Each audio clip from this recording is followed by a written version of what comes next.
Alright, everything should be working and good and all that jazz. So weekend kick off, so again, I'm going to half expect this feed to crash a lot. But it should be good. Hello everyone that's in LA. Nice to see you all. Just getting everything up and running. Sorry I'm a little bit delayed. Again, always leave it to the last second before I start deciding to do what I need to do. But down there, that's the match. Celtic and Hibs, pretty big one, pretty important one. We're not going to fuck around with it.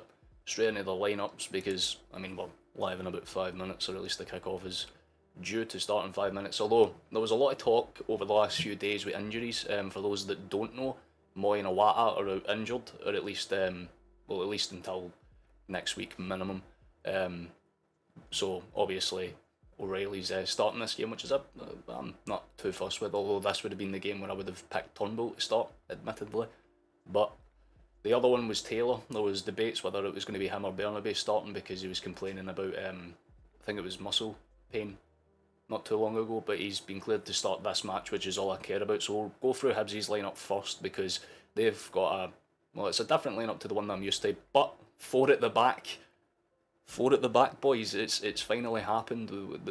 They seem to actually want to attack us this time out. But their lineup is Marshall, Cabraha, Hanlon, Fish and Miller as their defence. Then you've got Egan Riley, Jago, Campbell, Doyle, Hayes and Stevenson playing as their midfield. Obviously Stevenson, Doyle, Hayes will kind of be like anchor wingers that will drop in and do what's necessary. And obviously you've got Yuan up front as well to kind of, you know, solidify that, at least give them a kind of pinpoint threat. Our lineup pretty much the same as usual defensively. You could rinse and repeat any of my last 10 streams and the lineups would pretty much sound the same. But Joe Hart, Taylor, Starfelt, Carter Vickers and Johnston, that's the ones that we're talking about. The midfield of O'Reilly, McGregor, Hatate as well. So they, again, I'm content with this because it's more than fine. This was what I was speaking with Flash yesterday. This was what I was hoping we would go for with the midfield, which we have. The only argument is that Turnbull maybe should have started over O'Reilly, but O'Reilly's had more minutes, so it makes sense just to kind of solidify that. But the front three is a bit of a weird one because Jota is again starting out on the right hand side as opposed to his preferred left, although Maeda takes that role and Furuhashi kind of holds down his spot there. But I really thought it would have been a Bada or Askabanovic to kind of be played out there. But hey, if Jota's doing bits, then I'm not going to sit there and complain. So we'll leave the lineups up. How you doing, Warlock? Man, I'm doing okay. I'm having a relatively quiet day so far. I've been more or less recovering over the last week or so. I had a few bad bouts, like sickness a few days ago, but I feel relatively okay. Just a little bit under the weather, but nothing too bad. Your Never Walk Alone's just started around the grounds, which we always love to see.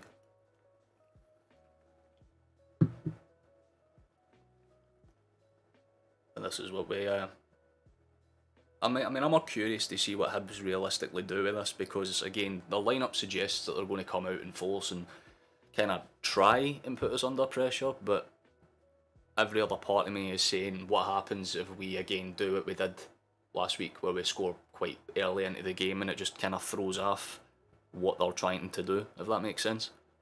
Like, if Hibs want to get something out of this game, realistically, they're going to need to press right out the gate and not stop it until essentially, you know, they've made a few chances. Because again, Hearts made it count last time out. Obviously, they scored earlier and then we kind of had to come back against them. That was pretty much what Hibs will hope for, minus the whole comeback scenario, which is probably why they've levelled out with that 4 at the back, just to kind of play it safe.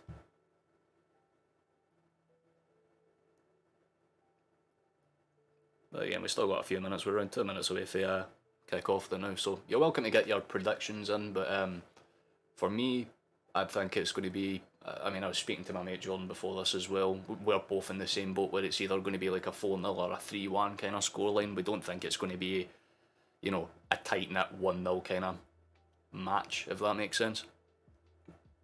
Although I'm not looking forward to seeing how they come out because Hibs are one of those sides that can do pretty good. Going for 2-0 Renegade. That's a pretty respectable go of it because again the pitch conditions aren't exactly perfect either. If you're watching along with obviously the live feed, the rain's quite heavy in Glasgow right now. But then again, that's the benefit of having a good pitch like Celtic's, is the fact that you can just kind of make it work. But I'm about a minute away, so I need to go back onto that. So that's one last look at the lineups. Obviously your benches are this. We've got a couple of new ones. I mean, Ben Summers is the only one that I don't really fully recognise, but he's from the youth team, if you don't obviously know. But Kobayashi, Turnbull, Abada and Haskabanovic. They were the, again, this would have been a game for Kobayashi in my eyes, but I won't complain about it too much because Starfelt and Korvakas have been played more than fine over the last few weeks. I'm just curious to see how Hibs come out, because if they do put pressure on us, fantastic, we're in for an actually interesting watch. But Rangers won earlier on. Again, for those that don't know, 4-2 I think the game ended. I stopped watching after the red card because there was no point at that point. Motherwell weren't going to come back, so they managed to get themselves a little bit of a goal difference back, but again they're still behind by a solid 25, so I'm not really too fussed by it at all. Going ninja still, right? Well, they've got I think that's some of the more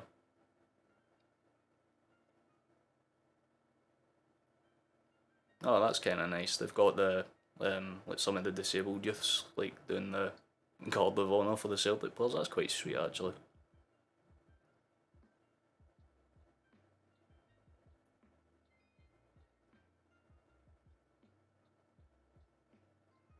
Well, obviously I might be delayed by around a few minutes or so.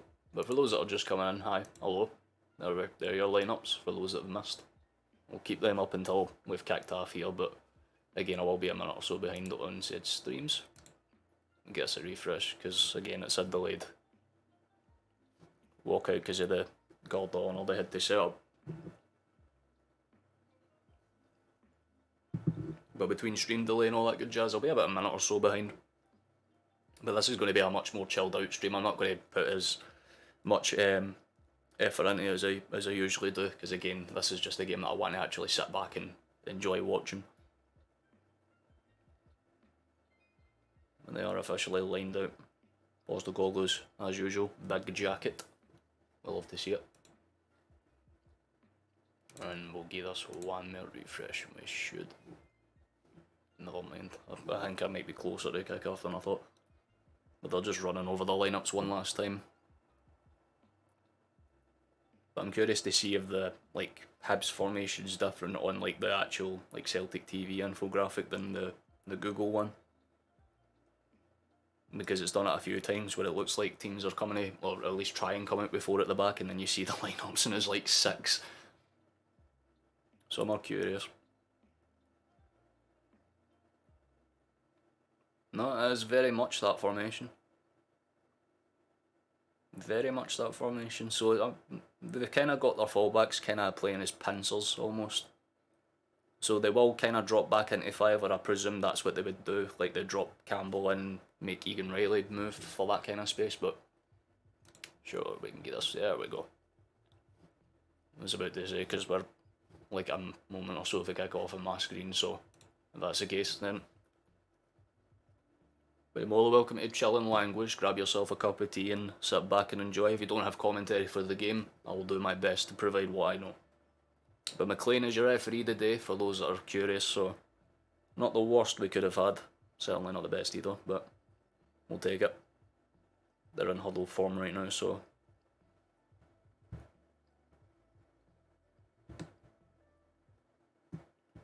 there's a lot of pressure on these boys to do well today. Realistically, if Hibs want to do anything, they're going to need to do this now.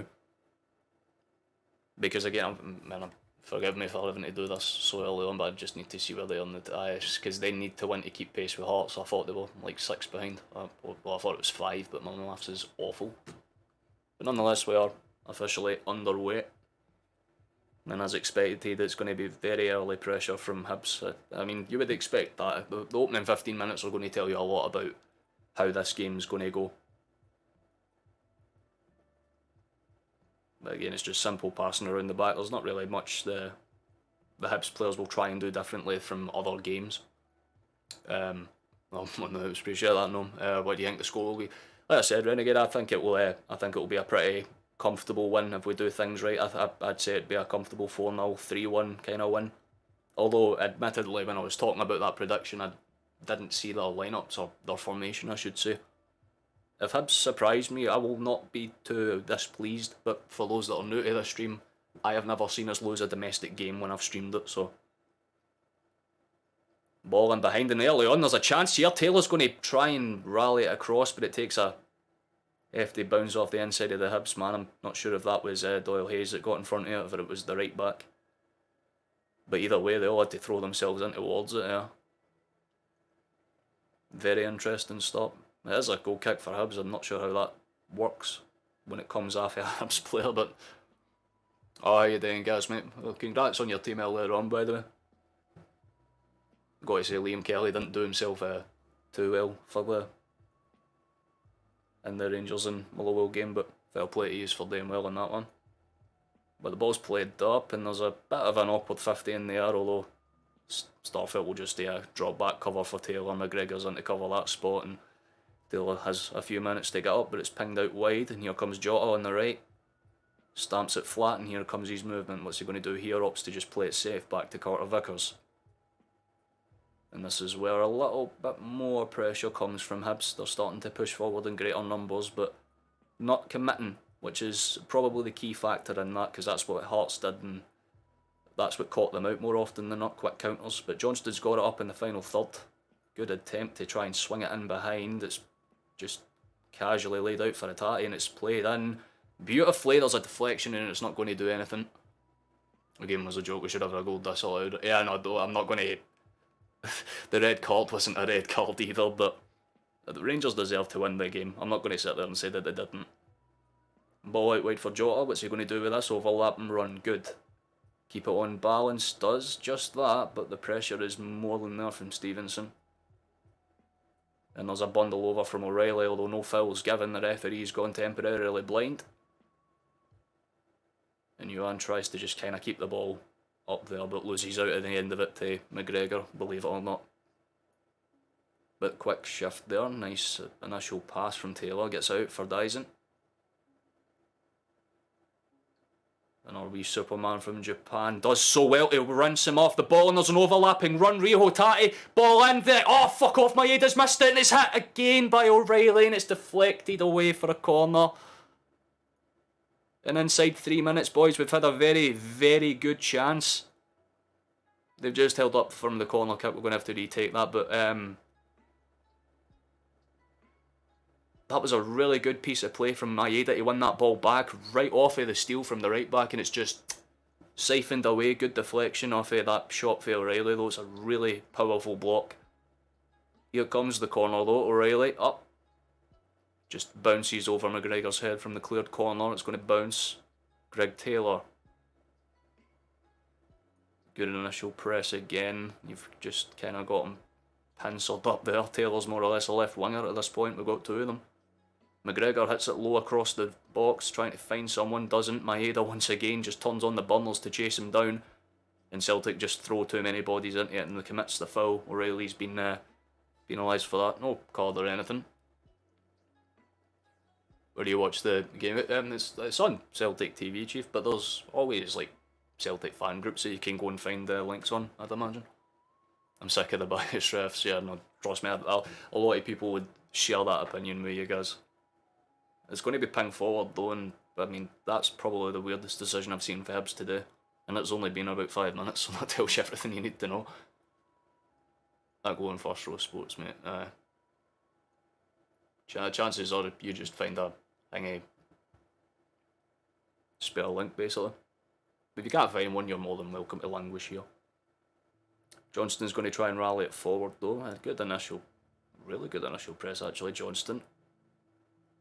And Hibs have committed way too many bodies to that right hand side, and it's opened up the run for Maeda on the left, and there's an overlap, but Kyogo's not going to get anywhere near that, and I don't think Jota is as well. Yeah, definitely not getting anywhere near that, just about a loose cross. Right idea again from Dyson. That's a few times in the opening 5 that he's just immediately stole the ball back and put pressure on it. No problem, DJ, mate. Think you can thank us for that one more. We had a really good opportunity there. Jota's got it from the corner. They played it short, actually. That's surprising. We had the bodies in the box. Good initial pass. It's not going to get to him well the speed that he wanted, but Taylor's going to try and ping it back. Maeda's going to have to chase, and the one good thing about that man is that he will never stop running. So he gets to it, squares it for Hatate, back towards Starfelt from Carter Vickers. And Celtic can look to build again. What's the initial play? Goes out left, Taylor. Back towards the captain, squares it very quickly across for Johnston, who in turn just kind of dinks it out wide towards Jota. He's continued his run into the box, Johnston, to try and put some extra bodies in there, but Hibs just stand their guard very well. Jota, beautiful takedown from that clearance Stowe. That was a beautiful dead ball. And eventually, after some passes around the back, Taylor's going to shift it up wide. Let's see what happens here. Good overruns from the two Scotsmen and Taylor and McGregor, because Maeda's used these bundles again to try and get through, and it's deflected from the cross and out. And again, a few times, it's been a very, very much on that left-hand side that a lot of the damage has come from us so far, but it means they're committing bodies to cover it. And there's Johnston with the ball in! How the fuck is that not 1-0? Inch. Perfect ball. Put right across the front of that face of the 6-yard goal. If someone made that run back post, that is a tap-in. Maeda does make the run, but he can't really see it that early because of the amount of bodies in front of him. He sticks a leg out at it, but it's more like a half-cautious one. But the initial press is working for us.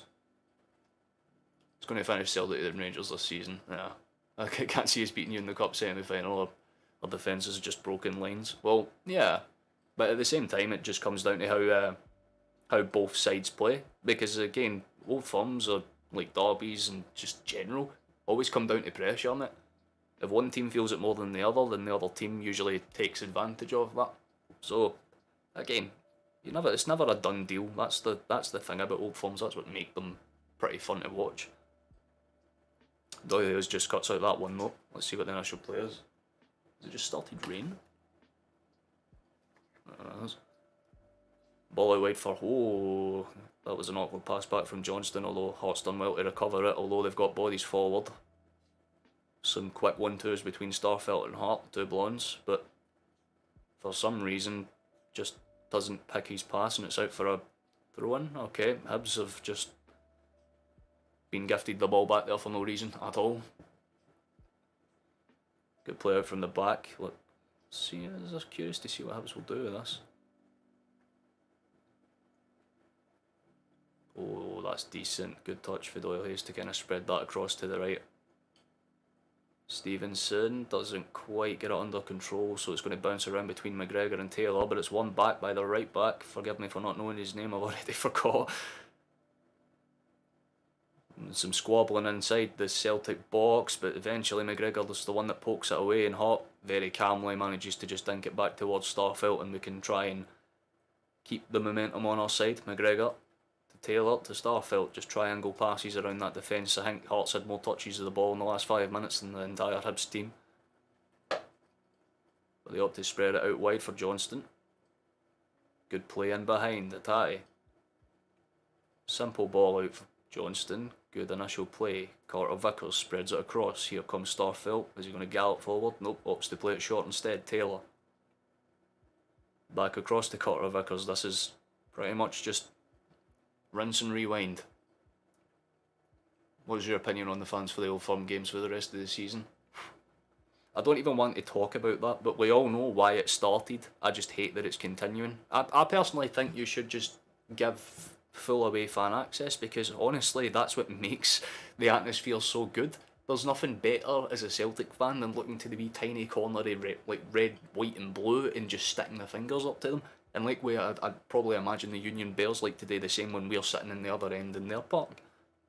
But it takes the fun out of it if you're just simply going, oh yeah, no one's allowed in, because what happens if Celtic scores at Ibrox? Nothing, no noise, you just hear Postecoglou going, yas.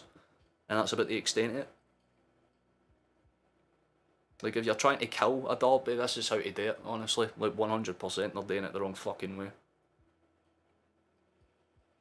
I understand cutting access, but not cutting full access is stupid, but my focus ain't on that now. It's on this, and that's a good ball forward from Jota. It is going to find Atati. I really thought that was going to be covered by Fish there, he just didn't. I still can't believe that's an actual name. Why is his second name Fish? He's done really well to cover it out though. There's no way, so that's exactly what I was saying. That it just makes it disheartening, because that's what brought a lot of magic from it. 2-0 Celtic today. Very good Very well, I mean, you're on the same boat as Renegade then, Chief. Very solid bets. Good play out from the back. What Hibs going to do with this? They do opt to just kind of play it inside, and eventually Marshall's just going to play it back out wide for the right. Fish has got pressured early on, I think, by O'Reilly there. Oh, and there's a long ball forward, but no one chased it, and it's just going to roll the way back through. Turnbull on, I think he'll score a cracker. Although Turnbull hasn't started this this match, he's on the bench as well. There's a few decent options on the bench. In fact, I'll quickly show you because there's not really much happening. It's just been passed around the midfield right now. Oh, Turnbull's just been brought on. So he has, right out of the corner of my eye. Was that because he had Hattie? Aye. It didn't look like that bad of an injury for Hattie as well, but if we've just lost another midfielder after already losing fucking Moy and Awata to injury, this is going to be a problem. And Postecoglou doesn't look fucking happy, but realistically... there we go, fucking Hibs have gone to 5 at the back, I knew it. They weren't going to prevail with 4. God damn it, that's really... Oh, how you doing, Sean? Nice to see you back, Chief. I thought Rangers might have dropped a point today. They could have, but... Oh, Patrick McLaughlin, or have I read that right? Oh, Patrick McColgan, thank you very much for the subscription, mate, that's very nice of you. We're trying to do this thing, so anyone that's new, if you could hit the sub, if we hit 1,000, then... I could get partnered and all that good jazz, and it means I can do a lot more cool shit with this. I feel for Hattie because he is just getting tailored off the pitch now, but I did say I would like to have seen Turnbull start, although admittedly I would have liked to have seen them start over O'Reilly instead, so... Well, I'm curious to see what's going to happen here, because I mean Hattati's kind of locked out as that left hand side, but O'Reilly and Turnbull are both right centre mids, you know what I mean? So are they going to push McGregor out right and drop Turnbull in central? Because that's what I would imagine they'd do. Just so there's a left footer and a right footer and someone that can kind of use both. It seems like that's what's happening because McGregor has pulled out left. But he is kind of holding down as like an ankle, so I'm curious. It's not a common midfield 3 we see, to be honest. Not this early in a match anyway.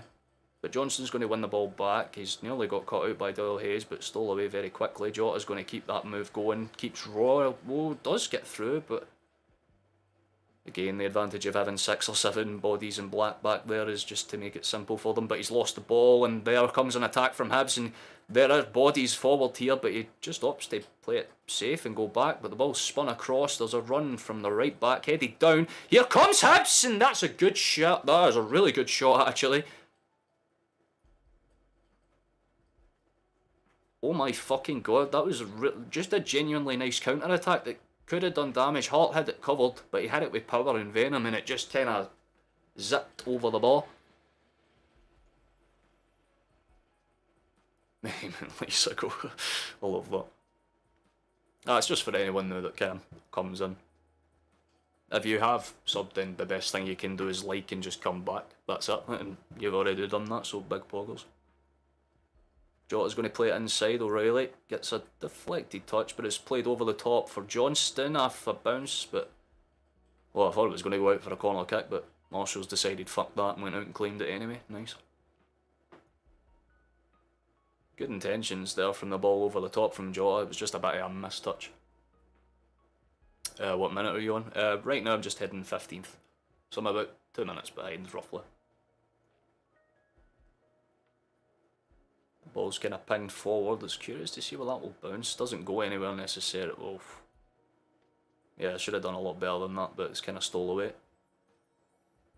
Deflected out, and it's going to come back towards the Hibs defence, so let's see what they'll do with that overlap, I'd imagine. Get out right. Yep, that's where they've done most of it. Hey then, Ollie. And Sandwich, 2 people at once. I do feel he's finding links to games are pretty fucking hard. Johnston's going to play out from the back though. What's the initial press? They do none. That's the first time Hibs haven't instigated a press out the back. So it's going to give us a lot of space down the wings to make those runs, and that's exactly what's just happened. Long ball over the top for Maeda, who just Takes the ball down and collides with his man, but it should be a Celtic corner. It is. We'll take it. Big pog. We're playing good. Realistically, as long as we keep doing what we're doing, we'll get into half time about at least one to the good, but hopefully two. It was just really good marking from Campbell there to kind of get back and cover him. O'Reilly's played it high. Oh, it's headed off the bar, you fucker! I think that's Starfelt, isn't it? Oh, right off the fucking... Oh, Jesus Christ. The cunts in the space stations heard that one rattle, man.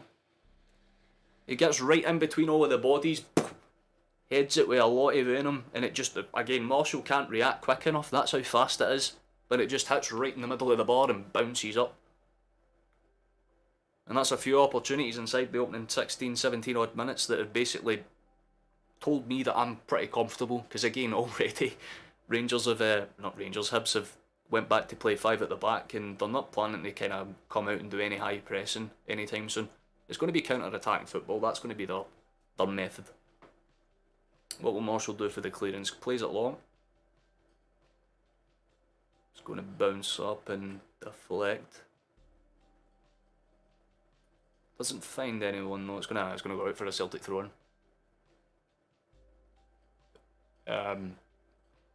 It's in my private Discord thing, that. But it's also like again, Celtic TV. It's the only thing. Stream links. How you doing, Skull? Nice to see you back, mate. Good on it. Oh, that was the one time where I was actually slightly worried by Hibs' high press, though, because again, Taylor's just not.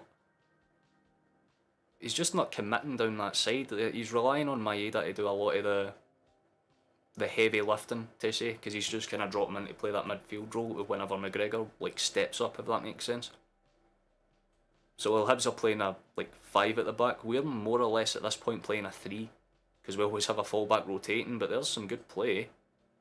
Turnbull's going to keep this one down. Good play out. McGregor, what's he going to do? Play it in behind, lad. Play it in behind, play it in behind. Oh, he doesn't. Goes out wide instead, but Taylor's going to keep it under control. Skips past one, in behind. Ping the cross. Maeda keeps it under control, but can't fire the shot away. Doesn't get it under control, and it goes just nowhere near where it had to. Or Yuan tried to keep the chase on. Starfelt's been whacked down, and it should be a foul for us. Yellow card's going to come out, yeah.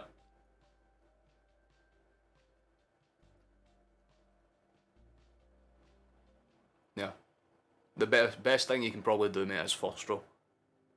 If you're looking for just like a stream that works, that's probably the one place you'd maybe get one. Because obviously his goal's not hanging anymore. No. But Johan's officially in the book for Hibs. That's the first card of the day. And it seems that Hibernian's plan is just to cripple our entire first team, which is going to suck if that's the way it's going to stay.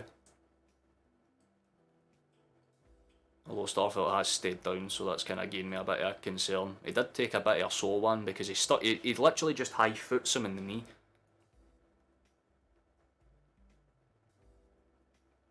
And every time it cuts back to Postecoglou, he looks more and more scared.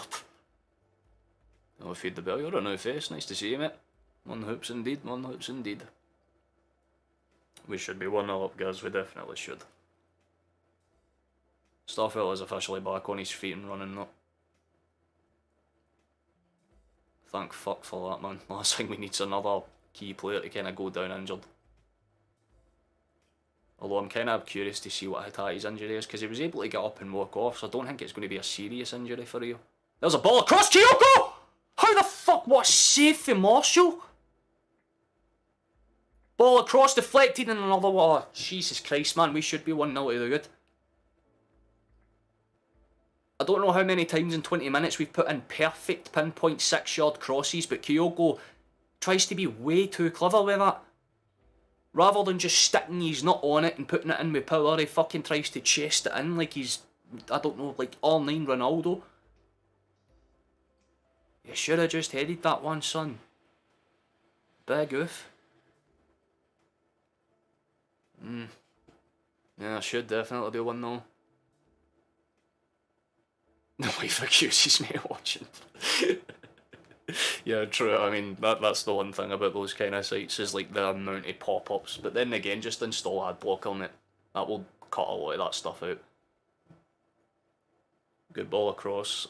Hibs have got it finally in our half. Let's see if they do something with it. Oh, nope, it's literally just to go back into their own. Kyogo will put some pressure on Stevenson. Doesn't quite get there though, and Doyle Hayes has to play that back. Good overlap from them though. And Ewan tried to make that run. That shouldn't be a foul if he blew. Yeah, good fucking, really good decision not to give that, because he was looking for that every step of the way. Carter Vickers has got it though. Yeah, but once they're on, you should be fine, realistically, yeah. Always stand by it. Celtic fan groups, you'll always find like 1 or 2 links in there. Taylor, what's your options, lad? Go forward with it. Maeda, preferably, because he's got the most space. He does exactly that. And then Maeda, in turn, just puts it back towards Starfelt. All of the Hibs players are attracted towards defending like Celtic's left-hand attack, basically, so it's opening up a lot of space for Johnston and Jota to do overlaps when they get it, and there might be a chance for that to happen. As Jota's got it, and there's a header across the box. Why can't you stick it on target, son? How many fucking times does Jota need to put in an inch-perfect ball for you cunts to just forget how to do the basics? My God, that is baffling. Sunday League level finish that, and he just absolutely skewed it. I get you're a fucking right back, Johnston, and I get you're Canadian and football might not be the first sport. But come on, there's Jota again. Good ball in behind for Johnston. Let's see what he does. It plays it beautifully back, and that's a wonder shot for Jota. And again, Marshall fucking pulls off another save. What am I watching? What am I fucking watching, man? Ball forward, please, Turnbull, do something nice. There's hold up play. Ewan should. Oh no, he went through the fucking. Nah, that should be a red for Ewan. I'd be very fucking surprised if this isn't, because that's. He was the one that was booked, if I'm right. Well, you've just red card Hibs, yeah, because that was a bad fucking challenge. It was delayed as fuck. And again, it's just to take out Carter Vickers.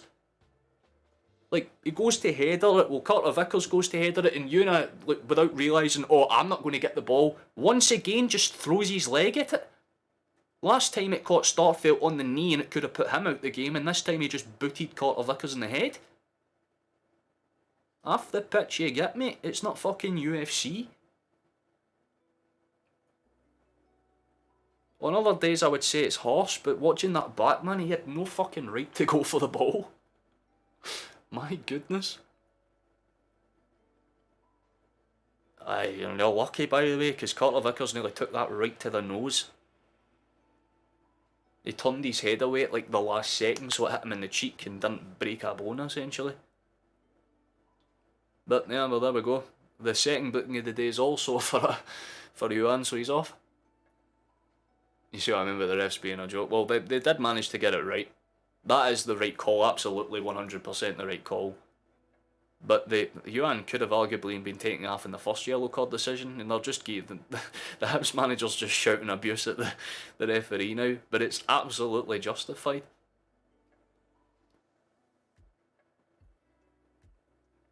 That's why you don't get yourself booked in the first 20 minutes, so if that happens, oh, for fuck's sake. Now they're just literally just getting overly physical for no reason. See if they're going to be like this, fucking hack them back. Carter Vickers, pull out a Glock and start firing, man. See if they're going to actually be like this. Get into these bastards and rip them a fucking new arsehole, because I'm sick and tired of seeing them stop the play by just throwing their bodies in the way. And there's Turnbull from range, but again, I think he's just not had enough minutes on the pitch to realise he can settle in, but oh, forget me, it was actually Turnbull playing it into O'Reilly, my bad. And then Turnbull fires the shot and it goes wide. That's unlucky, but Marshall's lost a glove.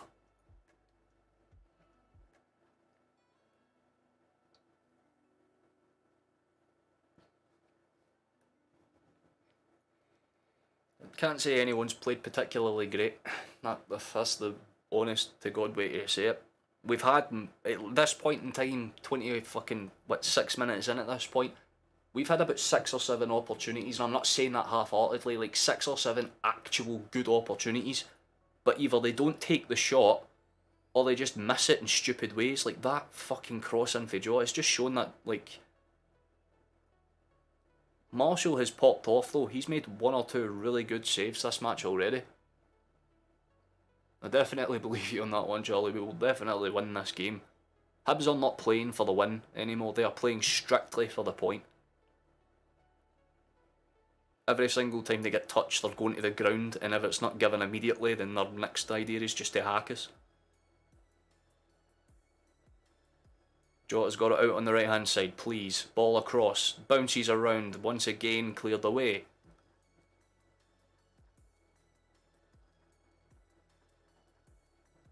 Oh, just friendly, wholesome chat, I love that.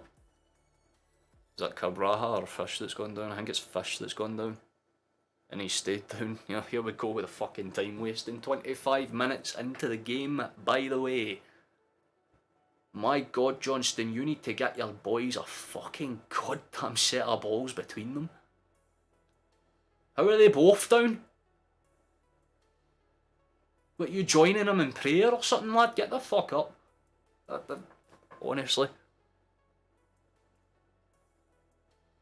I was watching the women's football before this and it was fucking less dramatic. My goodness, man. You got clipped by your own player and you go down clutching the back of your leg, man. That's insane. Good ball across. Let's see if Celtic can actually do something with the final 15 odd minutes of this half. Although it's more or less going to be 20 with the added time, I'd imagine. Taylor, please. Please, thank you. Out to Maeda. What's he going to do? Overlap the cross? Nope. Goes behind, back to Taylor as well. I swear to God, that boy's had more touches than anyone else in the park today, and that's not even a joke. Maeda's been left wide open on that left-hand side, though. Carter Vickers doesn't opt to go for him and instead just plays it right towards Jota, who's been mocked by 2 Hibs players. We call that great awareness. Ball out wide, Starfelt, come on. There we go, gets out wide for Maeda, he's got some time now.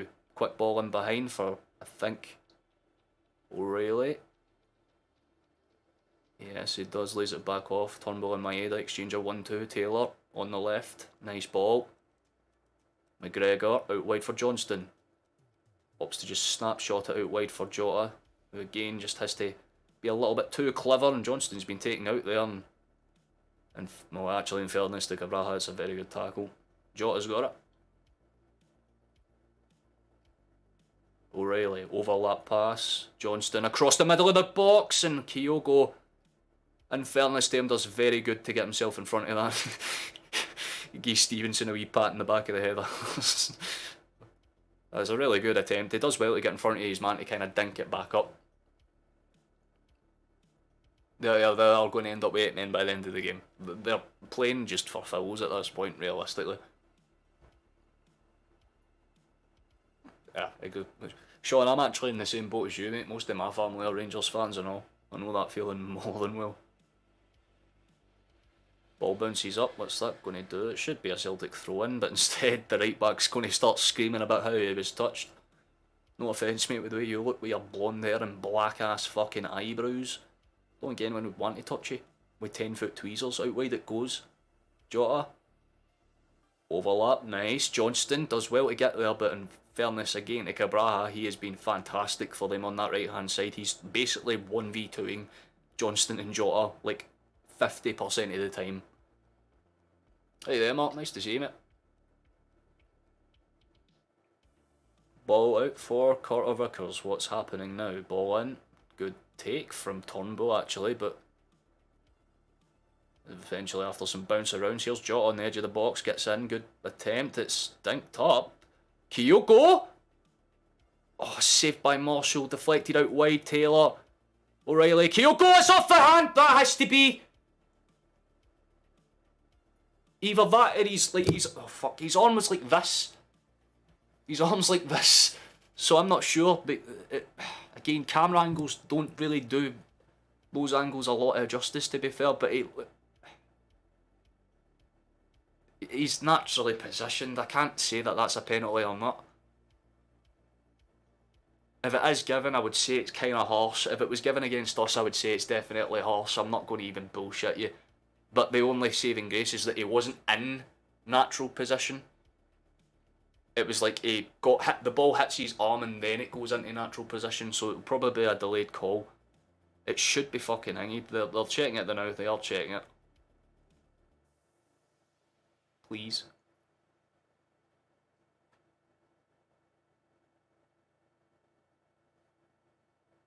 It's just taking a minute. It's just taking a minute.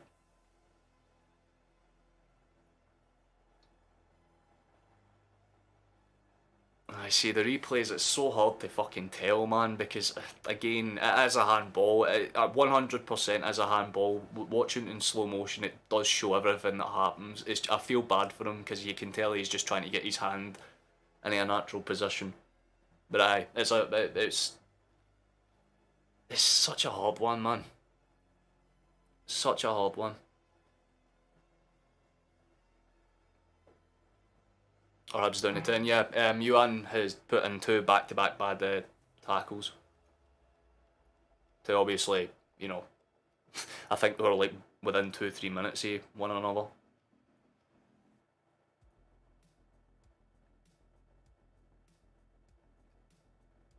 Marshall's going to punt it along up. See what happens.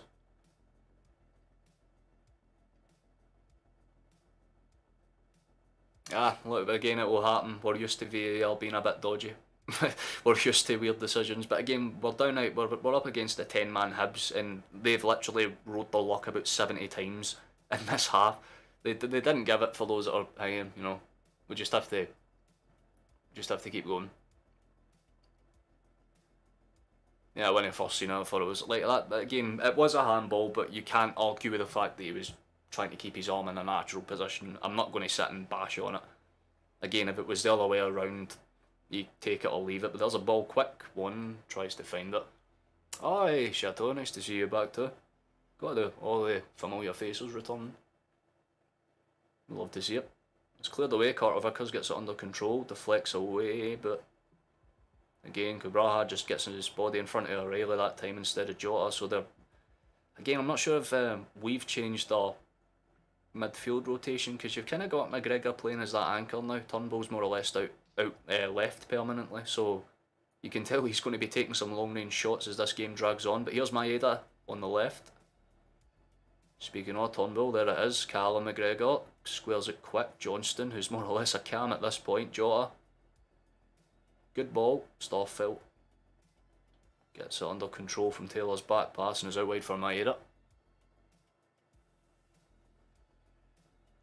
How do you go live with below 1k subs? By using Streamlabs. Streamlabs is one of the best ways to go live before, but that's why I want to get partnered, because I can't do a lot of things. Like I can't edit annotations and thumbnails once I've uploaded a thumbnail, because I'm not a YouTube partner, which is why I'm like, please do this. I don't ask for money, I don't ask for donations, not until I'm partnered, because then I have a reason to ask for them. All I want subscribers, because that's Pog, and likes, because it gets it into the algorithm. Motherwell absolutely robbed today. Yeah, I mean that they weren't. I wouldn't say robbed. Rangers deserved to win against Motherwell today, but I think that red card decision wasn't exactly 100%. It wasn't like Yuan's red card decision. I'll say that much. What happened to the penalty? Oh, it wasn't given. They didn't even take it to VAR. They took one look at it on the replay, and obviously based on what they were saying, it was natural positioning, so it wasn't given. They've got a chance out on the right hand side though. Johnston's not looking fucking happy. Oh, Cole, nice to see you. Different profile picture. Just tuned in. Are we playing Pish or what? But we're not doing too bad, man. Like, again, we've played the much better football over Hibs, although as soon as I say that, they've actually got their best opportunity of the game, if that's onside. However, Starfelt says, fuck you.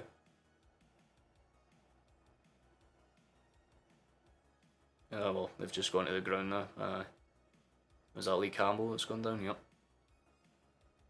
Again, we've not had the most amazing first half. Again, what you would call it is like a team average. Used to just getting dodgy decisions, guys. Well, I feel that one. Well, they're just doing some poor work now. Oh, that was my phone. Well, we're keeping the pressure on them. Taylor's did well to get that initial clearance away, but what they're trying to... They're trying to claim handball on Taylor now, if you're curious, by the way. They're actually trying to... Even Joe Hart has just burst into laughter beside the referee because he's held up the entire play to check for a possible fucking foul when all Taylor did was jump up into the air and clear the header in front of his man. Unless I am seeing something, they're trying to say, oh, it's because Starfelt's pulling his shirt, but no offence, he didn't even jump. If they fucking hell, they're actually... They're actually going to VAR for this, I think. They're going to not for the clear and obvious handball, but they're going to check VAR for a fucking pull. This is actually insane. It's a contact sport, Clancy. Contact's allowed. He doesn't go over. He still has the power to run and challenge Taylor. He actually pushes Taylor out the fucking way. So there's 2 fouls in that play. Are they just trying to have a giggle or something, man? Are they just fucking sitting there with the fattest blunts of all... They've given it. They've actually given it. Fuck me, man. Actually just fuck me, because what's the point? You completely forget VAR exists for a clear and obvious handball. But 3 fucking minutes later, when Starfelt does his job, penalty, immediate fucking... I am so fucking done with this goddamn federation. The SFA needs to figure it out, because it's genuinely every match. Steps up. It's in. Are you fucking shocked? The only fucking time we concede are through penalties. I cannot be fucked. Lee Campbell slots it in. That is just absolutely fucking disgusting. I sarcastically say this every stream. Every single fucking stream I say the same shit. Oh, it would be funny. And then it happens. You fucking turn around, Johnston, you fat dick. I am so done with it. I am so fucking done with it, man. Quite literally their fucking first shot on target as well, by the way. Never a penalty. You're spot on, Irish, mate. You're absolutely spot on. And they're fucking off celebrating like they've just won the Champions League. The utter nonsense, man. That's fucking hard. That is genuinely... yeah, no, based on how today has gone VAR-wise so far, I'm starting to fucking piece the dots, boys. Joe Hart saving obvious penalty challenge. Oh, bro, this fucking stings! I mean, it's a good penalty. Joe Hart, even if it went the right way, it would have been kind of hard to save, but fuck me, it shouldn't have been a penalty. If that is a penalty, then the penalty we should have gotten should have absolutely been a penalty, but they didn't even do the fucking... It's all good. Life is good. Life is fine. I'm still just trying to watch the replay and figure out how, like, that's a penalty. I get it's a shot pull, but he doesn't go down and he ends up running into Taylor and then pushing him. And then he goes, like, he holds his ankle. So where the fuck is the foul? Whatever, I don't care. Hibs have got it back and they're going to try and go forward. Let's see what happens. Kyogo puts his leg in, it's going to 50 all the way back towards our half. Carter Vickers has it under control and it'll end 4-1 Celtic. Well, yeah, my 3-1 prediction's definitely on. At the very least, it's on. Postecoglou will have words. But honestly, once again, the referees just have to make themselves the fucking talking point of the match. It's so depressingly sad, man. Like, see if Rangers do magically skim the title this year, you can put the fucking SFA association in an asterisk underneath it, because there's no fucking shot. O'Reilly has got a corner kick out here, although I can't actually speak because it's just watching shite all over and over again. You could do it's the exact same as the Hearts match as well. If teams get a penalty against us, reckon they just take the ball back for the kick-off spot, save us some time. Aye, they might as well. Ball across, headed up, but cleared away from the Hibs men. Deflected down, Turnbull's got it under control, bounces wide. O'Reilly for Jota. Jota plays it out. Let's see what can happen here. Good initial play in. Deflected. Cleared away though. Cabraha punts it into Carter Vickers, who's still basically about 30 yards out their box. Just a fucking absolute dickhead shot from Taylor. For no reason. I'm not pissed off, believe it or not. Like, I'm genuinely just fed up. Because it's the same fucking script match after match, and yet we are always the ones that need to overcall it.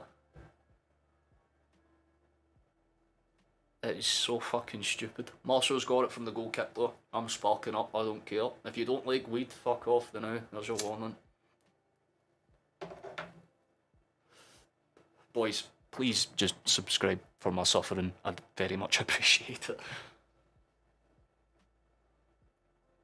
Good block out from Celtic. Maeda's won it back. Please do something. Maeda. Ball through. Doesn't quite find Kyogo, however. I do very much like that idea. An extra little 2 mile an hour on it. The refs in the country, yeah, very much. Very much. Gaz is like the most lucid Rangers fan there is. Jota with the over the top, doesn't get a run on it though. Maeda, I think Maeda's switched wings now. Because Jota's just kind of peeled out left all of a sudden. Maeda's out right. Have you heard the dance mask of Jota on the wing? I have indeed. But then again, there's just something pure about the chant in the stadium. Just like 50,000 Scottish blokes just all bursting into unison. Nothing beats it, man. We shall overcome, exactly not. Like I said, if we get to half time and it's, you know, like their literal only chance basically came from, a chance that was handed to them on a silver fucking platter. But genuinely, the last 2-3 goals we've conceded, off the top of my head, have all been penalties. Yet when's the last time Rangers have even conceded one? That's all I'll say to it. I'm doing I'm losing my shit bit by second, Cola, but I'm actually alright to be fair.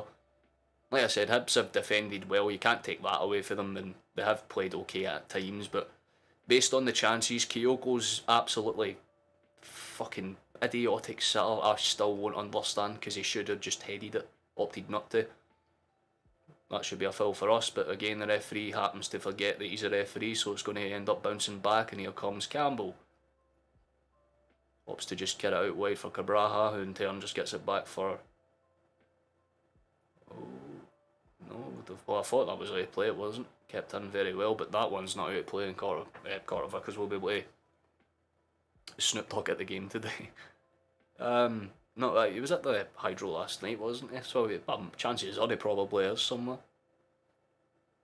Taylor gets it out wide for Jota. Jota is now officially on the left wing again. I think he's definitely better on that position. There's a beautiful ball over the top again. No one just wants to just hold after run. They're so eager to get to that front post that they forget there's the whole box. Maeda overcharges his run, it bounces out wide. Very fucking confused by this half of football, because Hibs have deserved, and I say this in the nicest way possible, fuck all for this game.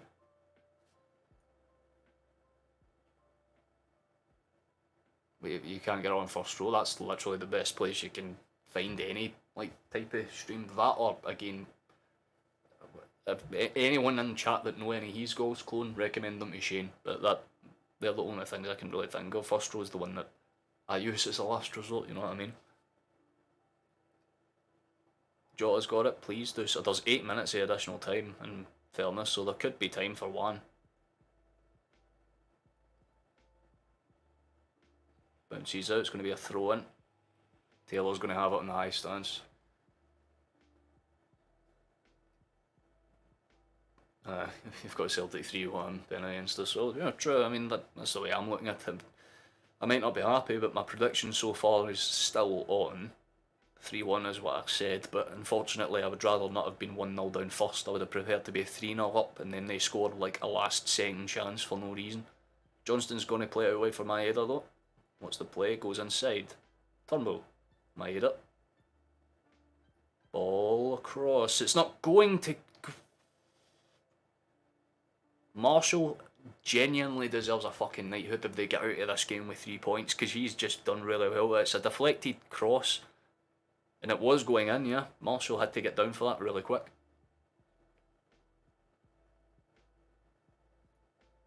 Abada needs on at half time, yeah, no, I fully agree with you there, Irish, mate. No, I said that I've harshly touched him. VL's a joke on the refs. Well, I believe it was a red card because the fucking first yellow card against Starfelt was arguably a red card offence. It's 2 dangerous tackles back to back. The game and the law says you get red carded for that regardless if it's intentional or not, mate. Part of the new fucking dumbass rulebook they've got.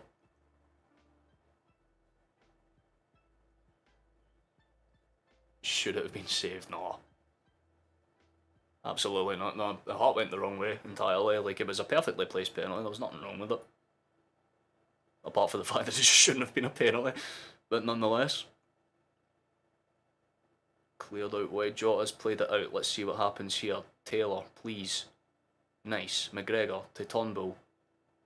Back to Taylor, who plays it back to O'Reilly. Then Starfelt. Carter Vickers. Maeda, please.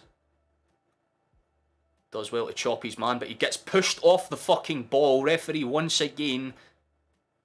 I'm convinced he has cataracts. You have to have cataracts. Fucking melon, man. The SFA at it again. Exactly, Virtual, mate. Honestly, you don't even want to... No. If you haven't seen any of this game, bless your eyes that you haven't. Hibs manager yellow carded. Doesn't surprise me.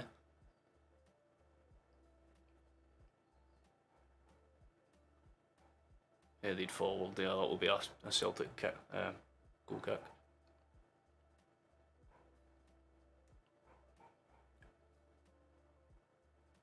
There was one for our signal 3 minutes before. Yeah, a clear and obvious handball. That was but again, because his body was in a natural position, you can kind of wave it and hang it. But then Starfelt tugs a man, doesn't even bring him down. That's why I'm so hanged about it. Yep, there we go. This just came up for me, yellow card for Johnson for, I think, talking shit to the 4th official. Realistically, he should be fucking shaking that referee's hand, because the only fucking reason you're in the game, you fucking bloated bastard, is because of the fucking decisions that they've made. But we still have around a few minutes, I mean, to try and knock one back, you know what I mean? They're at it again, basically, yeah. Jolly couldn't get towards that one. It's going to be put in behind for another goal kick. They're trying everything to get the dustiest space. Those riddle bastards across the city caught up this. Yep. Basically, that, mate. Because again, if anyone was watching this, the Rangers and Motherwell game earlier on, they were very lucky in places as well. They deserved to win the game, but very lucky in places. And we've just had every piece of luck go against us in this match. Like, genuinely, if Kyogo had took his... one of 3 easy chances that the boys had would be so comfortable in this game, but for some reason they've just forgotten how to put the finishing touch on. So all I'm saying is bring fucking O on. See if they want to be physical. Bring on a tall fucking South Korean lad that is literally built like a brick shithouse. He's the type of player you bring on in this situation, and I definitely agree with whoever said Abada as well, because they're the 2 changes for me. Maeda and Kyogo are just too... They're fast, but they're not physical. Case in point, fucking Stevenson just skips past Maeda there. Some good high pressure. O'Reilly keeps it on, and it's a foul for Hibs. Of fucking course it is. Why? Everything's a foul for them, isn't it? You want a VAR call it for in case it's a red card offence as well? You're fucking... We're playing this off mate, we're dominating. There is no easier way to put it than we're absolutely fucking thriving. But Hibs have just been handed one chance. Oh, I appreciate that, Irish. That's very nice of you. Always do a check at half time and then a check at full time. Yeah. Basically that, Virtual. Basically that. Well, there is still a bit of time, hopefully, for us to try and salvage a little bit from this, but we're heading on to about the 51st. Ball back across, please. No, Turnbull. Jota, high ball across, and it's just not going to find anyone. It goes behind the entire goal. This is a very confusing half of football because I don't have much to complain about in terms of how we've played, but we're losing 1-0 against 10 men, and they are shit. The only good player I can say, in fact the only two players I can say that have played very good for Hibs this match have definitely Marshall, but Cabraja has definitely been the other one, or Cabraja, I don't know how to pronounce it. I don't care enough about Hibs to know how to pronounce it, but their left back's been fucking tenfold. They've played really good. Carter Vickers, please. No. Helps to take it out wide again. Jota. Hibs have now officially gone with the turtle mode. They've got all of their bodies basically in the box now. So you can imagine what the second half is going to be.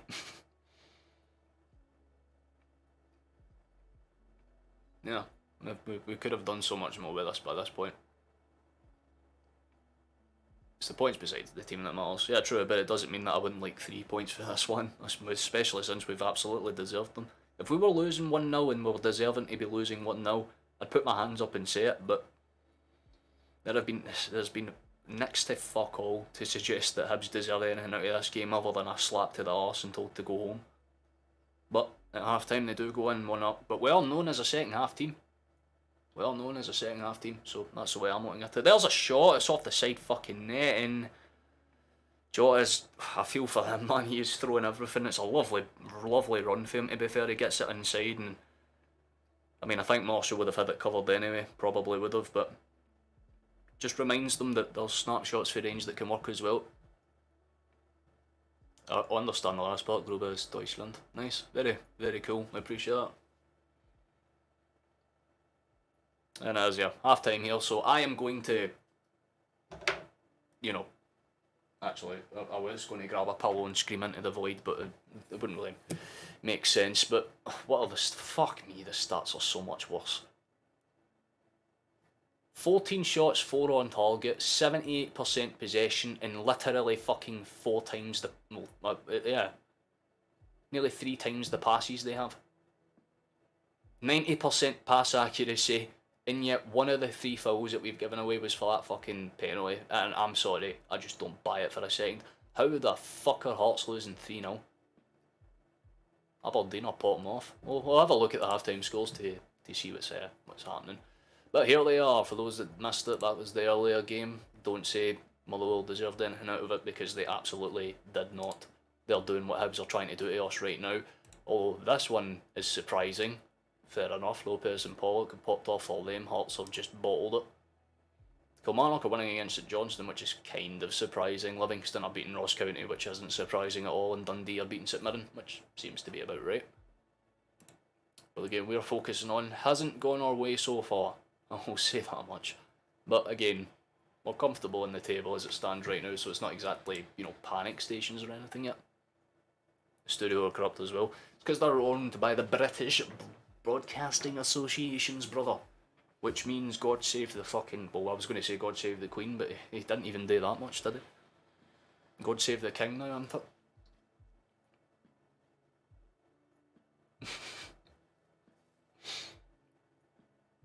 Put Taylor in midfield and take Turnbull off and bring on Bernabei? Absolutely no fucking shot. That's what you want to do.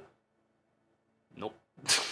No, if you're doing it, do a straight swap, because we need an outright left back to play in that position. We don't need a left back playing in midfield though. Realistically, I think Turnbull and O'Reilly and McGregor are fine.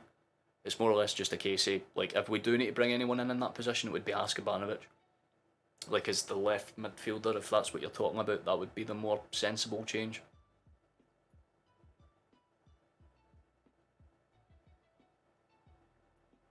But it's insane how they're trying to justify like 80% of how this game's gone so far, honestly.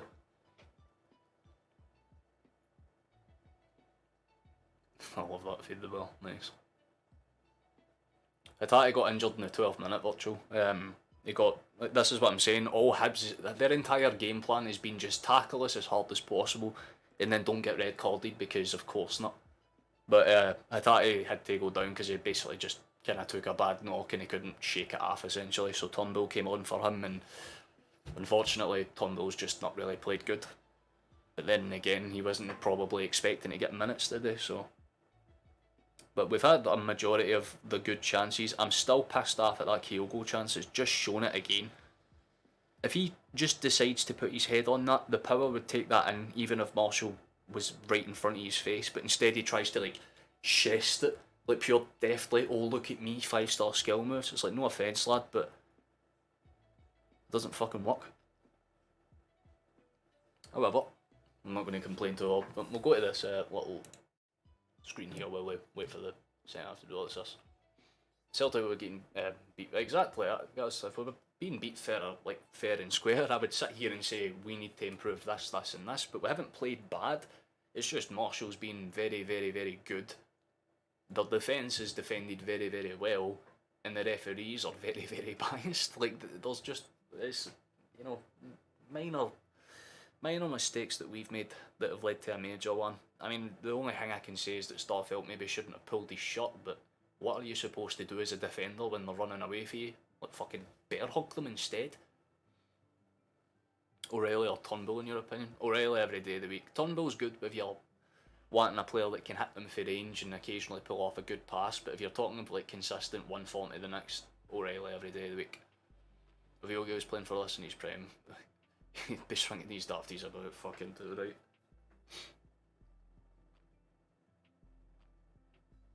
Oh, is that what you named your channel? Is that what your like account name's after? It's showing the UN challenges as well. I mean, even the first one against Starfelt could have been a red card because he had no intention of going for the ball and he just took out Starfelt's knee. And then in the second one, he just punched Caulfield in the face. Like, no offence, but come on. And then the penalty we concede is literally just a small pull on the back, which just makes you think, what colour tinted glasses the SFA wear half the time? Of course they aren't talking about the handball. Why would they? That would involve them actually having to discuss an actual decision that should have been given, and they don't do that. They absolutely do not.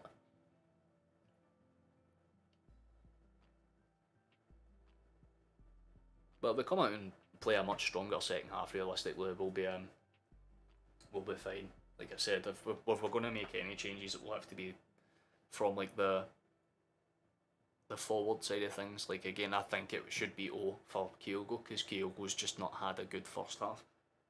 I know that he's one of those players that grows into games the longer it goes on, but he genuinely hasn't impressed me a slight bit this match. He's been awful.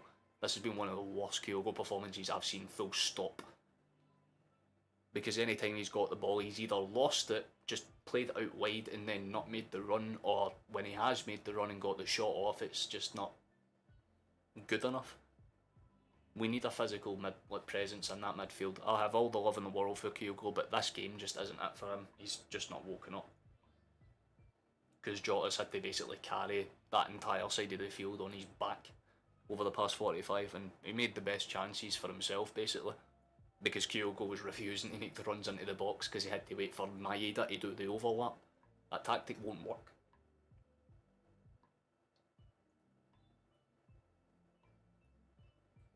Oh well, we're going away for 560, so that's kind of cool. Subscriber wise, by the way, I'm not just saying a random number for the sake of saying a random number. I'm very confused by this. I'm just checking all our scores for other leagues, by the way. Nah, everything's about as expected, to be fair.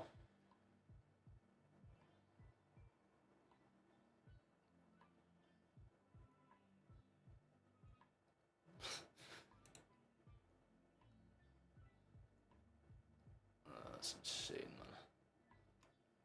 Fair enough, can't argue with that. that was the ref. Celtic would have got the penalty for the handball. I think some of the rules are the joke at the best of times.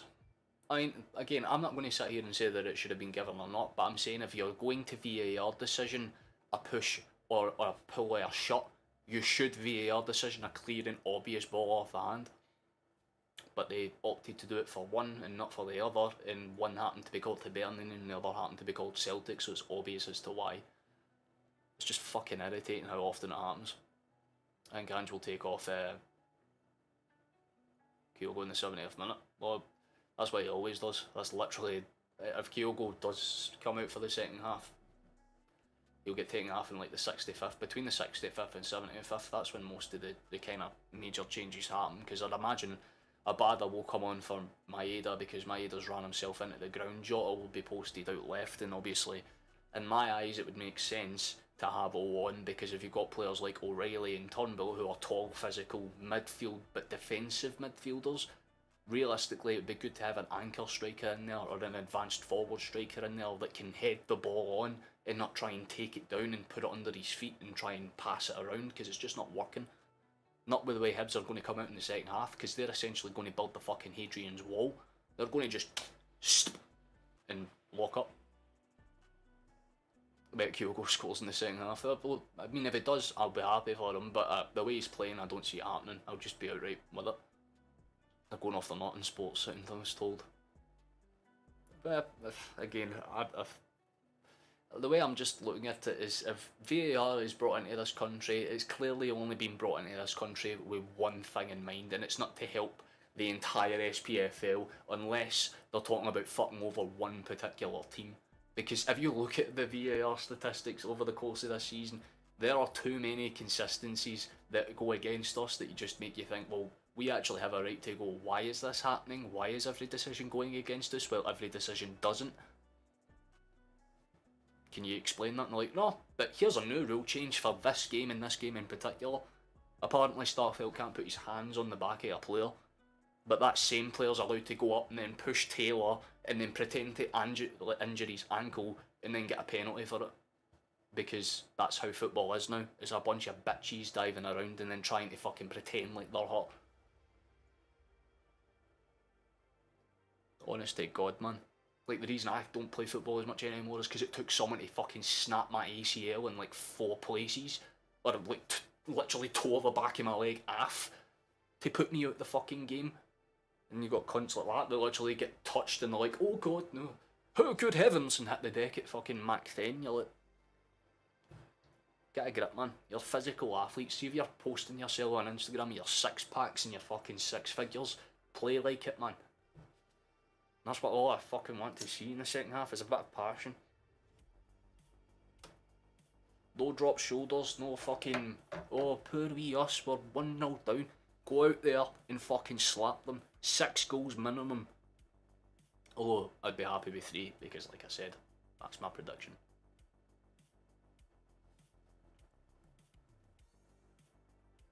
I'm just really...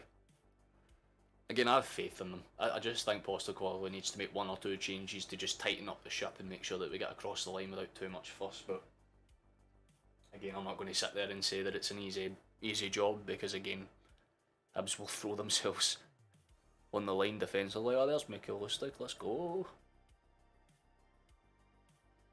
BC Lustig, what's happening, brother? Nice to see him.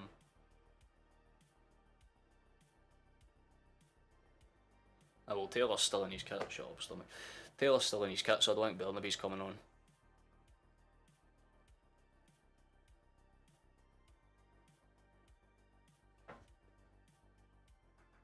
I'll be honest, a lot of the bigots of my fellow supporters will be making their mouths go.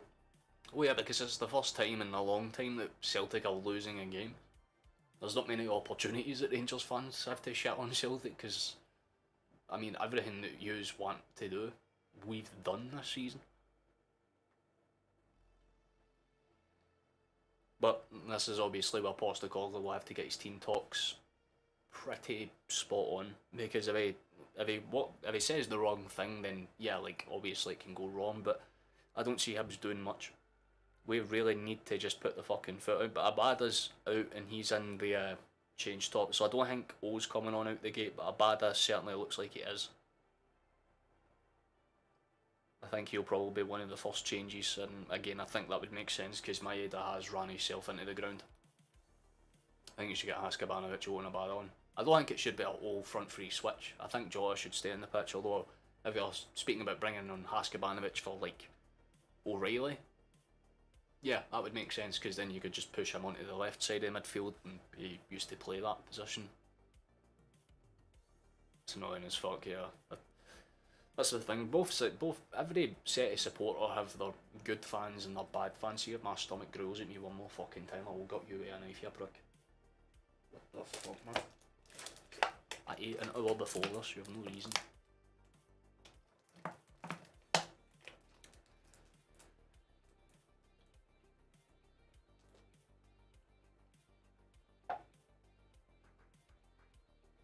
Well, there's a few of them coming out. So we will go back to this screen. I think we should. We have actually already kicked off, my bad. My apologies, brothers. There we go. That should fix that. But if we could gain like 5 more subs by the end of the stream, then we've popped off. Because like I said, my goal for the end of this, well, our goal for this month, we've basically already covered because I wanted to hit 500 this month, and we've already bossed that. So any helps appreciated. But we'll focus up on the game because we're getting underway relatively soon. But 3-1 I'm sticking with. That is 100% what I'm putting my faith on. Hopefully it works out for us. Kyogo has came out, so that's 100%. Although I missed any extra things, so I'm just going to quickly do no changes. Yeah, the only change so far is Atati for Turnbull from the injury in the first half. Just put a bet on for Celtic to win by 3 or more goals. Well, fuck, you're guaranteed a decent cash out if that happens. But we are known as a second half team. It's where we do our best work in the last 15 minutes of either half. So we didn't make it capitalise on this occasion, or at least in the end of the first half. But in the second half, we'll come out with a lot more fucking fury. And for once, the tables have kind of switched because it's how Celtic play in the first 15 minutes rather than how the opposition do. Because if Celtic want something for this game, or at least if they want to be comfortable with a victory, they're going to need a goal in the next like 10. But like I said, I don't care if we score in the 89th and 91st minute, as long as we get across the line with a victory, I'll be more than content. Because it's the least we fucking deserve for this game so far. You give Hibs a credit for defending the way they have, but that's about it. McGregor out wide for Johnston. Again, he's more or less pushed himself right into midfield. Jota's out on the right hand side again, by the way.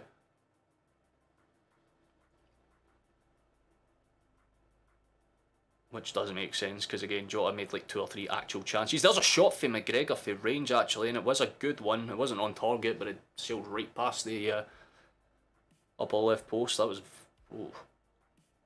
it's actually a really good fizz to be fair. It just took a wee bit of a bobble off the ground. Goal kick for Hibernian though. Let's see what Marcel's going to do with this based on his finger movements, and I've been a goalkeeper in my past. He's punting that shit long. And he does. No one makes contact on it though, so it should be a throw-in for us, although it's given for Hibs for some reason. Interesting. Yeah, keep Jota on. Yeah, I'm figuring that's what you were talking about, Irish, because a lot of people forget Haskabanovic can also play as a midfielder. My stomach won't fuck up.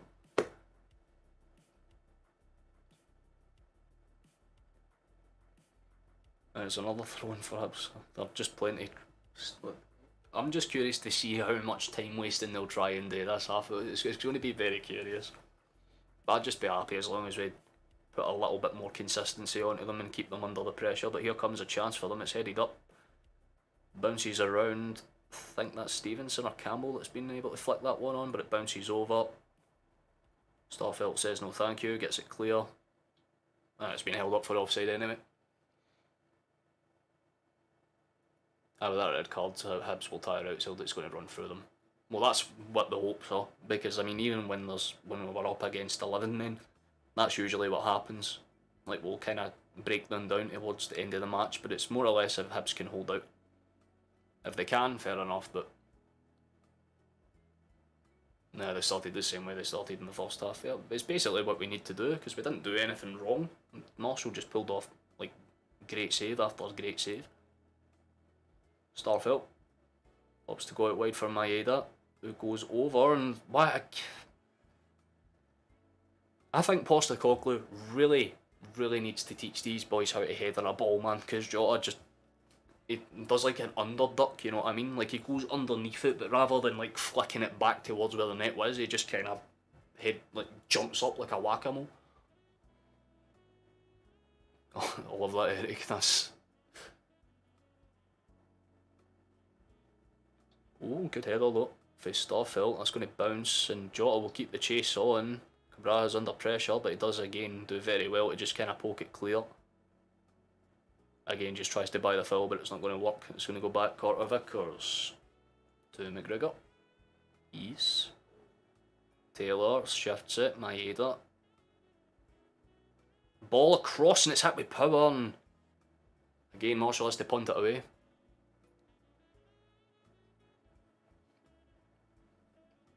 It's going to bounce around the post a little bit. Carter Vickers deflected pass, but it's going to find its way through O'Reilly.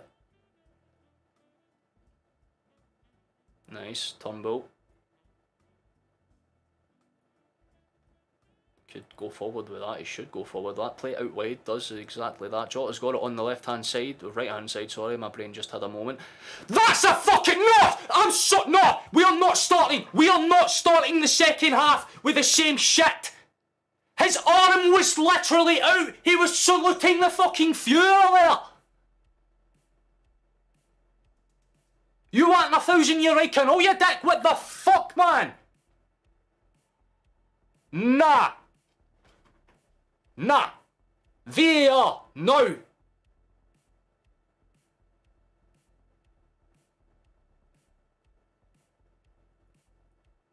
You fucking walk to that fucking monitor before I walk to Celtic Park and start firing.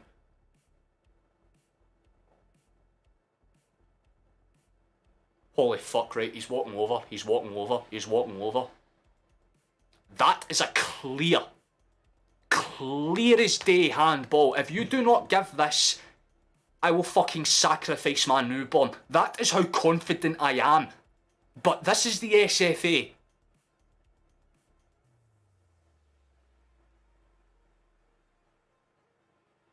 Penalty! He's given it! Yes! Yes! Thank fuck we have a chance. Get it up, you prick. We fucking definitely deserved that. My god, how... But the fact that it even took that long. My god, who's going to step up for it? Please, don't let it be Kyogo. It's Jota. Right, okay. I have... God, thank god for Jota, man. Jota's just too goated. He won't miss. He won't miss. He won't miss. He surely won't miss. He fucking won't. If he does, I'll cry. He does it! Fucking yes! Yes! Ha! Sorry, I know I'm shouting, but boys...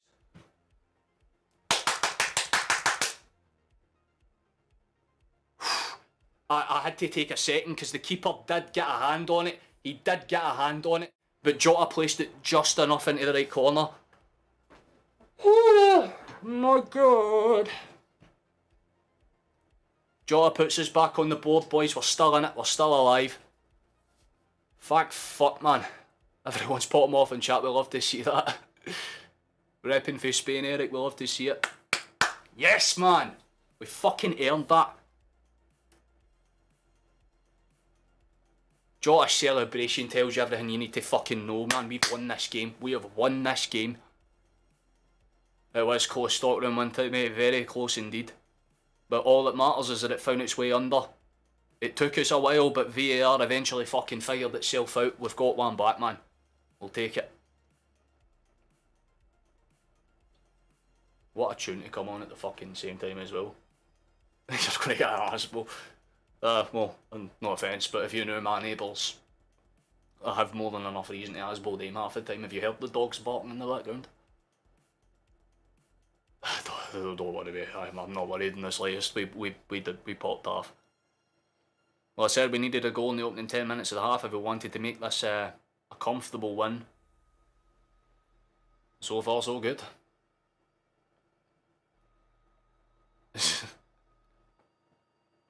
Although, Hibs have got it in for a throw in, it's bouncing around. Johnston a bit stupid there. Is Celtic going to let Hibs back in it like we did with Motherwell? Maybe. I mean, it would probably be funny, but yous were 2-1 up first, so ideally I would like to score a second, and then we just don't do that instead, and proceed. Like I said, I want 6, although my prediction was 3 after the first half, and the cheese that I've witnessed, and the fact that I've had to sit here and suffer through it. I want 6. Carter Vickers. Starfelt. Out wide. Dyson Maeda, what's your plot here, boy? Goes inside this time and did really well to get away for that, but I think Fish put his body in the line and both of them have stayed down, but they're slightly getting up. However, Carter Vickers for now is to play defence. Whenever stop exactly it, feed the bell, mate. I'm just going to call you FTB for now on because reading out your whole name's a bit of that.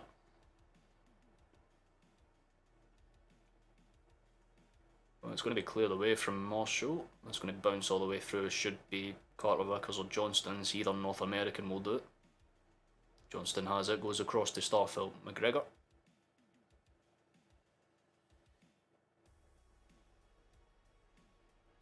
Nice. Carter Vickers ping out wide. Does exactly that. Good initial play in behind from Jota, but he doesn't get much on it. I know. That's the thing. Like, I always say it, second half team, guys, second half team. Even if we don't necessarily have a great first half, you can always rely on the second to be better than the first. I know, there's another chance as O'Reilly randomly just sticks his leg out from that. I don't know why, mate, you could have just let that go and there would have been about 5 or 6 Celtic bodies to take that from you, but I guess he wanted the glory, sorry if you heard that. Bounce. We played okay though, we've definitely played okay. That was about 55 minutes have been and gone. McGregor's going to lose that 50, but it should be a Celtic throw in. And the Hibs players try to chase him around the fucking 4th official. Was that Pat Goose, man? Let's go. Nice, good play, really good play. Jota's got it out on the right hand side. Exactly, FTV fuck the bold. Not all bold, our bold's actually okay this season. We can't fault them too much. They've done more than enough to earn our trust. However, other bolds out there.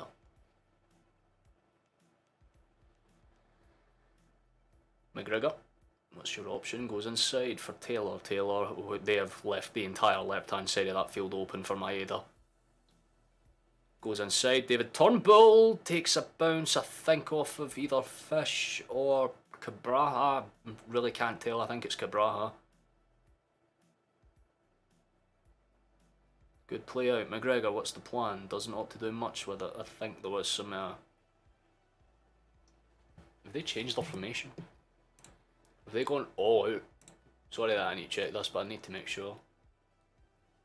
Their formation looks way different because it looks like they've got 5 at the back and then it's 4 across the midfield. And then just 1 forward. But there's Jota, deflection, doesn't go anywhere though. Very nice.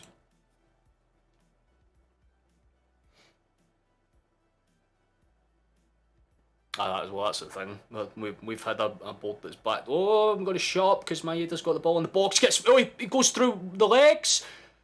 And it's another really good ball across the face of the box, but no one wants to make that back post fucking run. No offence, but if it's such a hated thing, why is it the most common ball into the box? Because it's gone there so many times, and it's just, again, I can't fault Jota because he's the one that put the ball into Maeda for the cross. He can't be in 2 places at once, but I think Maeda, again, he couldn't have done much more with it. Took a good touch, put in a good cross, but no one tall or physical enough in the middle. Bad roll coming on. Yeah, well, they're the 2 changes that I would imagine would be the next ones to happen. Because in my eyes, Abada needs minutes and Kyogo's just not had a great game, admittedly. It's not to say he's shite or anything. Anyone that says that, get fucked. But he's just not been at the races today. And that happens to the best of players, you know what I mean? Good half crack for O'Reilly for the edge of the box. Marshall's going to gather it.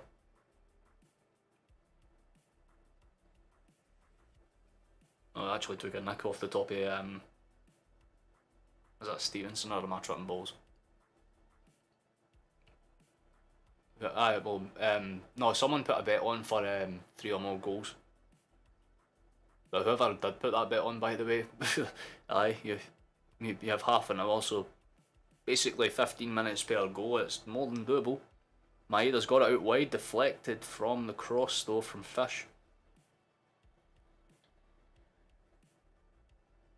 It's going to bounce back to Taylor. What are the options? We're going to keep it going. Let's see what happens. Out wide, Jota. Well, I thought it was a deflected cross, but it was just perfectly over the head of the Hibsman. We'll try and come out to put a little bit of pressure on, but there's not really much they're going to be able to do. Campbell's been forced to basically hold that entire, like, just into the inside of our box. Basically, he's doing that entire, like, stretch of pitch on his own, essentially, because they're not committing bodies forward. There is a good chance McGregor. Deflected from Joe, and it's going to bounce behind for a corner kick.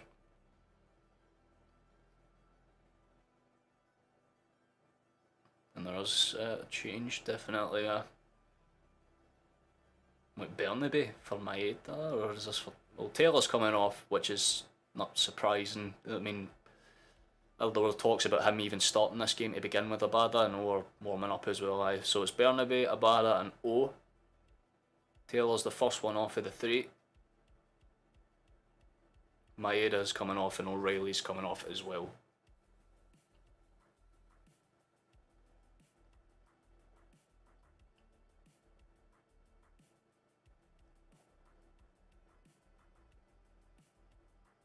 Some good all-round changes, I'm not going to complain of that.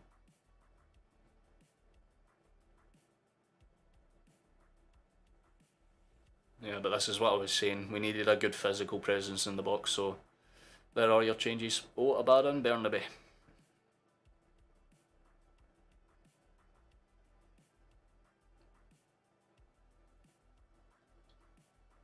Turnbull has the corner kick, good and swinging, and immediately that's the physical presence that could have worked out there, because it comes straight to O from a deflected header from Starfelt. And immediately, that's what I'm talking about. He didn't make a single fucking... He didn't wait for a delayed run. He didn't do anything stupid. Just get your body in between them and get a touch towards goal. It's all about that. And within about a minute, he's probably done more than Kyogo has the entire game. And I don't mean... Again, I'm not saying that to sound rude, but genuinely got in between 2 bodies and managed to force a much better shot off than it looked like it could have been. Although Hibs do have the ball forward. Campbell tries to win it from Starfelt. It's going to actually go their way. Hibs throw in. Thought Taylor was coming on. Nah, Bernabe's the change.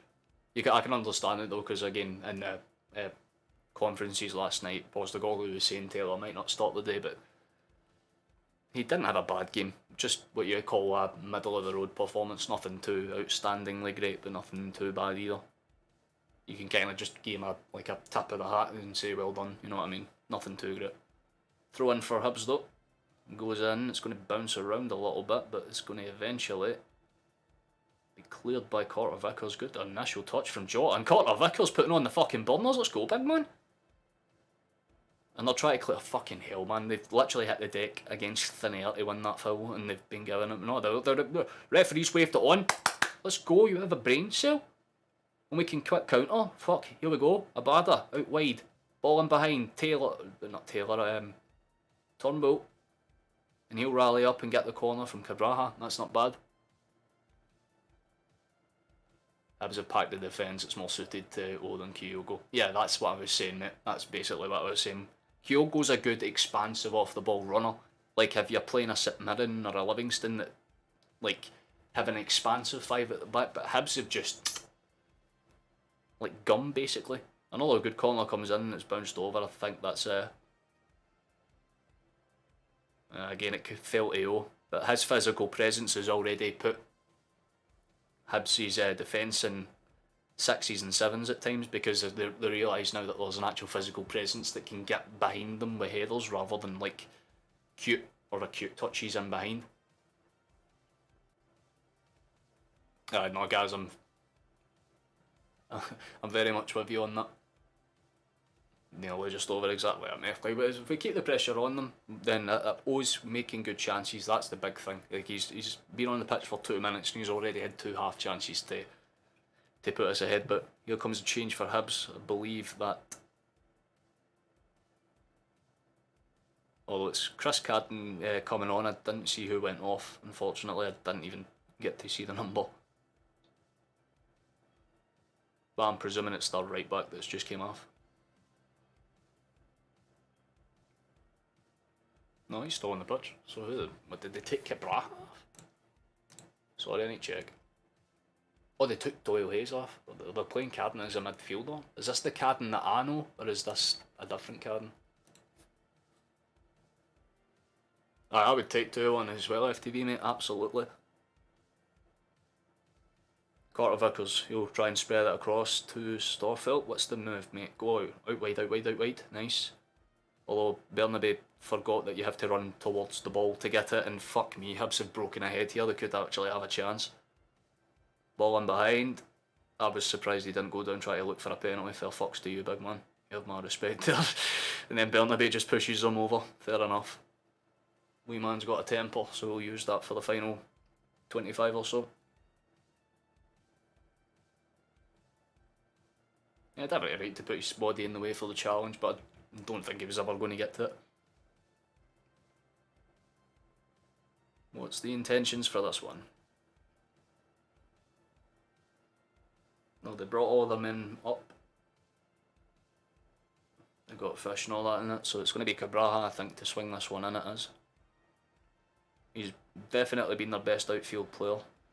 There's a good ball in, but it's not going to find anyone, and Jota's going to be able to chase this one out and do something with it if he keeps it under control, and he does. Go on, son, good feet. Still going, he's been pulled down. That has to be a fucking pullback yellow. It's played through for, please. Oh, is it in? Is it in? I don't know.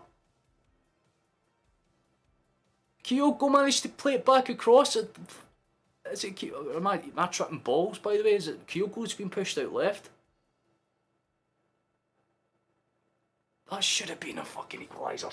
Not an equaliser, the goal they take his head. Good fucking shot, man.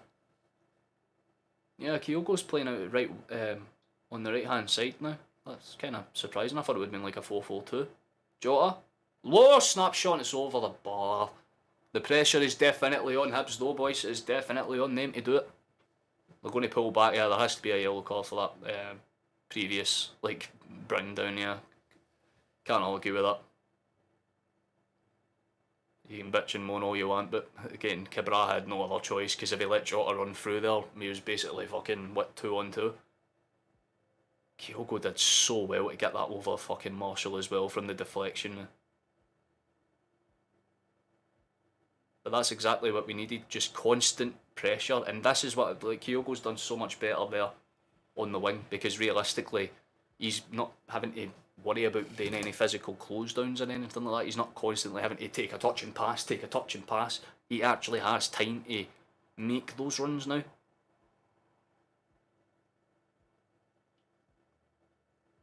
But it is weird, because that left hand side's giving me just a slight bit of because it's Bernabe and Kyogo, and it's two players. Well, one doesn't get a lot of minutes to begin with, and the other isn't naturally a left winger. I mean, he can play there, obviously, but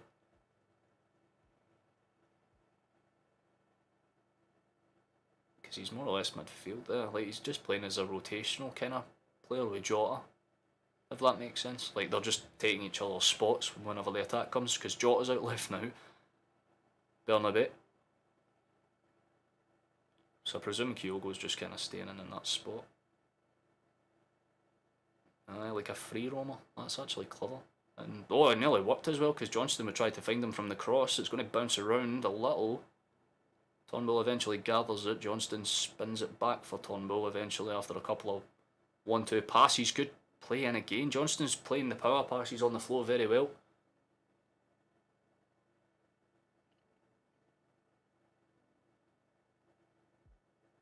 Well, it wasn't over the line, or at least it didn't look like it was. It's very hard to tell, to be honest with you. It didn't look in for the actual like replay, or again. Oh, there's another good shot from Abada, but it goes all the way over the ball.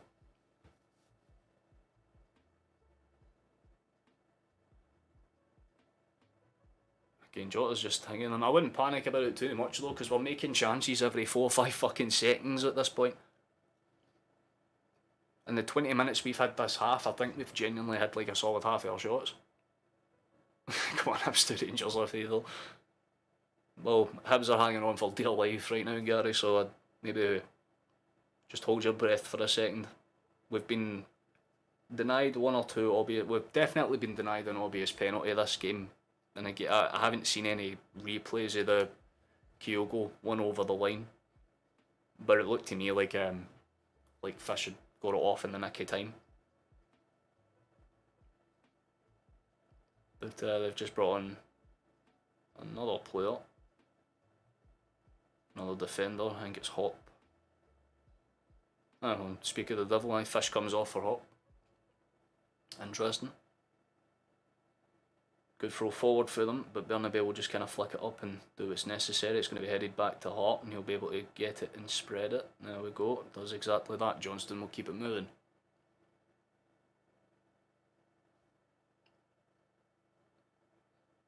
Good ball in behind. Johnston decides to just fake himself out with that one. Nice. Still has it though. McGregor. Quick shift. Starfelt. He's got time. I honestly thought he was gearing up to take a shot there. I was about to ask questions, but plays out a really nice pass to Jota instead. And they've got time. Please do something with it. Carter Vickers. Nice. McGregor. Good initial shift. Johnston out wide. Abada. Again, a lovely ball through, and there might be time for Bernabeu to take a touch and shot, and he just doesn't fucking keep it down. My goodness. I'd like to see it again. It was close. Yeah, no, it definitely was close, but I don't think, because bear in mind, it's not VAR that they use to check it. There's a thing on their watch that tells you when it's over the line. Goal line technology. That's why I just trusted it, because realistically, it's not something that's ever not worked. You know what I mean? So I think it was genuinely cleared off the line, but it would have been by like that. Bernabeu's got it though. It's deflected again. It should be a throw-in for us. Or no, we've kept it. I thought it was a Hibs throw. It went to point backwards and then changed it. There we go, Jota. Carter Vickers, who's more or less a centre mid at this point. Kyogo. For Abada. Cuts outside. Goes across. It deflects. Bounces around a few times. Don't like it so far. Well, if we win this game today, then realistically we have most of the hard games done and out the way. Like this was Rangers' easy run, if you want to say, like your teams like Motherwell and stuff like that. But then again, they're not really even easy teams, just teams that it did look like it was over. But again, it's goal line technology, so in my head I'm like,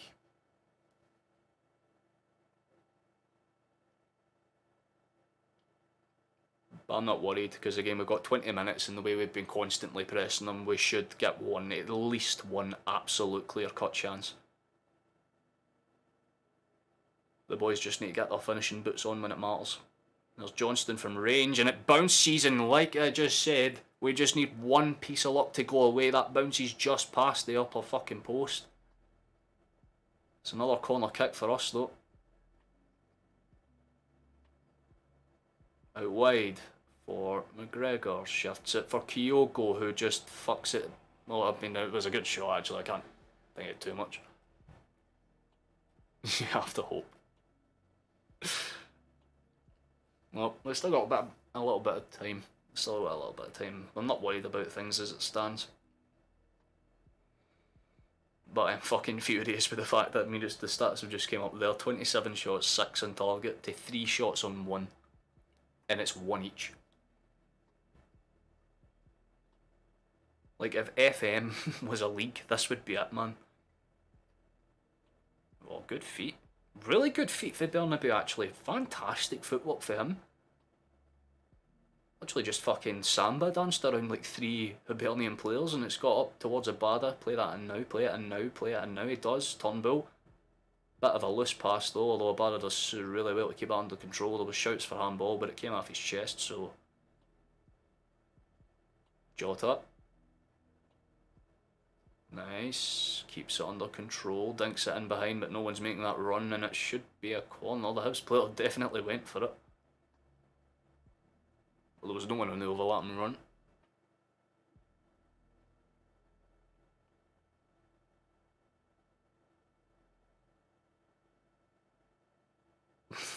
It's a very panicky thing.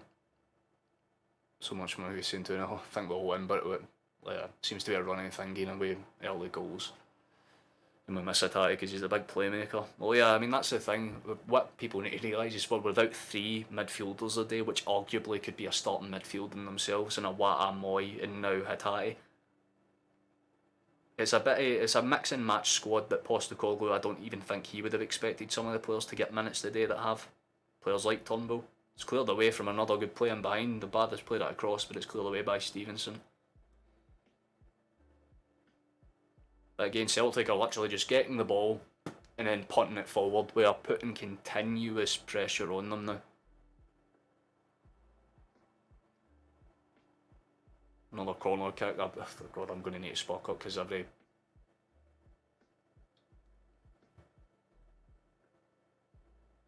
It's not over until it's over, you're true, but I would say it's very much over.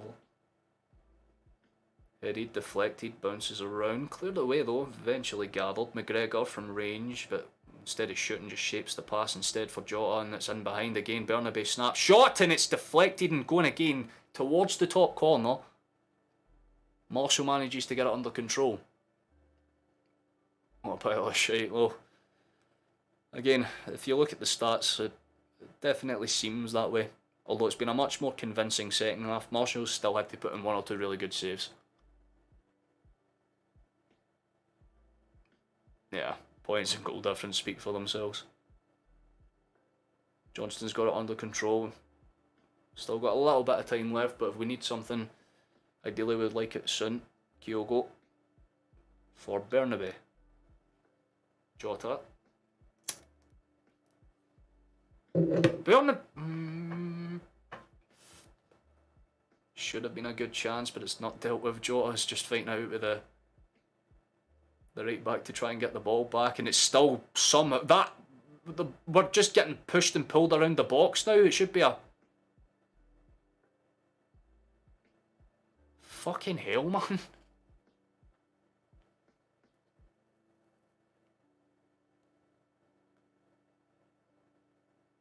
And this is probably where they'll start trying to stay on the ground for as much as possible. Well, collided with him after the clearance for the corner. Actually, I didn't even see that in the initial build-up. It was a play between Jota and the fullback that I loved, because they were just literally kicking at each other. We need to go lace up. No, admittedly we do, but as long as we keep going the way we're going, like I said, there'll be at least 1 or 2 more like clear-cut opportunities to win the game.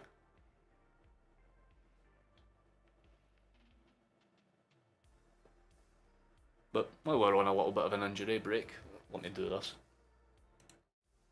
Subscribe, do that thing down there, because it would mean a lot. We're trying our best to make our way to 1,000 over the course of the year, so any help would be appreciated. Certified. I hate doing this shit, but it beats asking for money. Yeah. Hanlon's now officially on his feet, so I can actually focus. Hi, McGregor. No, he's just jogging around the outside of the pitch now, Hanlon, just trying to, I presume, get his muscles working up again. Marshall wants to throw this one forward, so let's see what he does. Does indeed go along with it. Doesn't find anyone. It's out for a Celtic throw-in almost instantly. Marshall can do something with this, opts not to. Instead, Starfelt switches it. Go, Carter Vickers.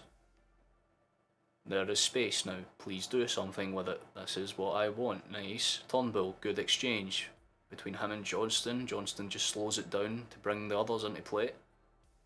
Vickers does really well. Starfelt has time to just kind of lay up a pass. Good feet for Bernabei again. Tries to play a slick ball in behind towards, I think, Kyogo on that inside run, but it's out for a corner kick. Jota might take this one quickly though, I'd imagine. I know, McGregor has been a class player for Rangers, to be fair, but every player hits that age, don't they? It's it's another fucking good headed chance for Starfelt, but that Hibs player put his life on the line to make sure that it was hard for him to get it straight. He kind of had to go up at an angle rather than just straight onto it, so actually really good defence for the Hibsman there. Although Starfelt really could have done better with the initial jump. He just kind of floats. Well, there's around 12 minutes and whatever added time there is. I'd imagine there'd be a good few minutes, but the right back's officially coming off for Hibs. I have not figured out his name. I haven't cared enough to look, but he's officially off now. Ewan Anderson's actually on, funnily enough. Well, interesting. Still a bit of time, so if again Celtic really need to start putting their foot down now if they want to get the 3 points out of this game. Hibs have defended very well. They've put themselves in very uncomfortable positions a lot of the time. Don't think we can relax a lot. It's only a few fuck ups and they'll be clawed back by the Huns. Well, yeah, true, but admittedly, most of the league fixtures for now until the split anyway are a lot easier in Celtic's favour, and we've seen how close it got for Rangers today. But again, I'm not worried about it until that full-time whistle goes, because as it stands, we're still in the game, so I'm not saying it until it's done. Jota's got it on the wing, goes high with it, but nowhere near enough power to... I think he was trying to find the Bada, to be fair, so it's just more or less keeping it pressed. But Jota's... Oh, again, I was so unlucky because the initial play was really good, but... The physicality's definitely there. The physicality's 100% there. All we need to do is just break that line one fucking time and we should be good. Carter Vickers, please. Johnston. Exactly like that. Just run at them. Starfelt up wide towards... I think that's Bernabei. Yeah, it's Bernabei. Jota. Overlap run. Good stuff. This is what we were asking for him. Bernabei's done well to bait that man out and there's a lot of space opening up now. Turnbull. For a Bada. Played back Kyogo, it's deflected, is that... Oh, it's out for a corner, fuck man. Oh wait, people are spamming shit. I'm gonna look at... My view is not looking over that direction now, not until this play's done, but I can see things popping up left and right. Please, fuck, come on.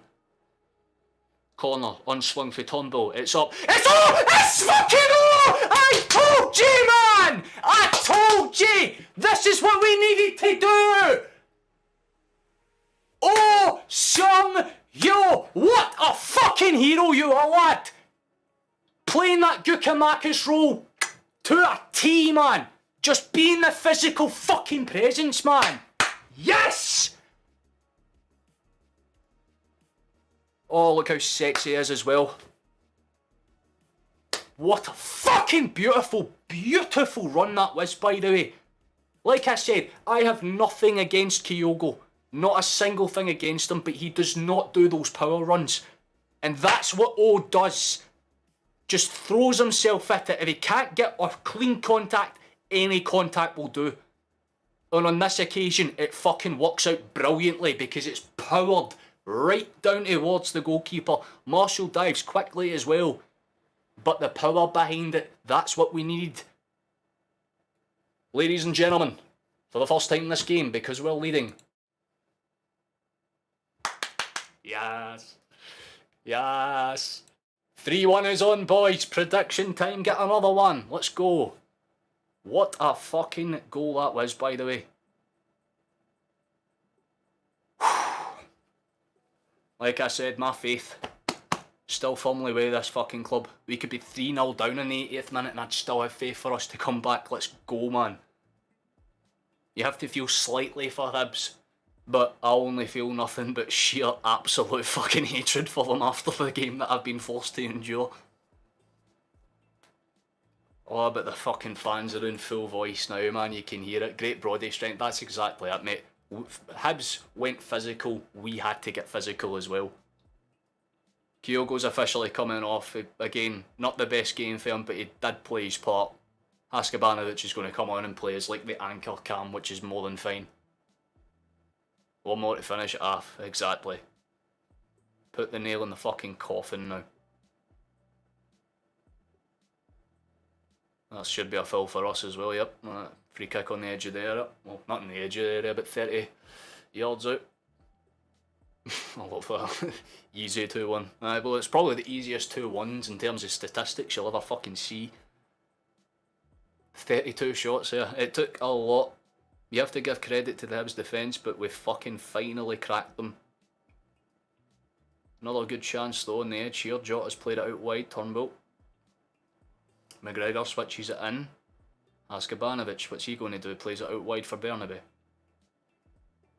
Lovely feet between the two of them, actually. Really good, because Hibs, they can't commit bodies because they know those overlap runs can lead to things now when you have physical presence like O in the box. Haskabanovic, speak of the devil, and he will appear. There he is, and there is O on the run as well, and that's nearly made contact as well. Oh, we love that, we love that. Fuck the king indeed, Paul, fuck the king indeed. We love that. Only had one bad game, aye. The Kyogo, that's the thing, a lot of people like to shit on Kyogo. Again, this was his one-off performance. I will say it, he's not played good this game, but it's because of the fact that, like, circumstance, he's more comfortable in the pitch with like a high-tatty, like, type midfielder. He's not got a lot of communication besides what he's got with obviously Dyson as well, so it's a little bit, I mean, I can understand why it wasn't 100%. Oh, well, to be fair, you can only imagine how Rangers fans must be feeling, because this was the game where you'd feel like if Celtic were going to get cheesed, this is, and we almost did, you know what I mean? Lee Johnson's raging, you love to see it, up you as well. We just need to keep ourselves going realistically. We've just gone on to the just past the 85th minute realistically. And basically spot my joint up in peace, but I don't want to take my eyes off this until Celtic have the ball to play. Don't know if oh, Bada's just fucking won the ball back, put it to bed! He's been... You fucking... I was going to fucking say immediately. Marshall wipes out Abada, it's going to be a yellow card, and boys, I have to feel, again, I feel for Marshall, because unless there was contact for the defender before Abada loses that, Marshall had every right to go for that 50. But he gets clipped by the defender, that's why it fucks Abada's rhythm, and obviously Marshall can't count for that. That's just a defender goalkeeper error. Abada can't do fuck all, he can't get out the way, because if he tries to move he's going to get decked by the defender marking him, so it is it's harsh. It's definitely not a red card though, FTB mate. It would be very harsh to give that as a red, but it is a penalty. It's like that handball call in the first half. If they wanted to go in VAR, they could, but realistically, he didn't win the ball and he took the player out. It's just because the defender took the momentum away from Abada. That's insane.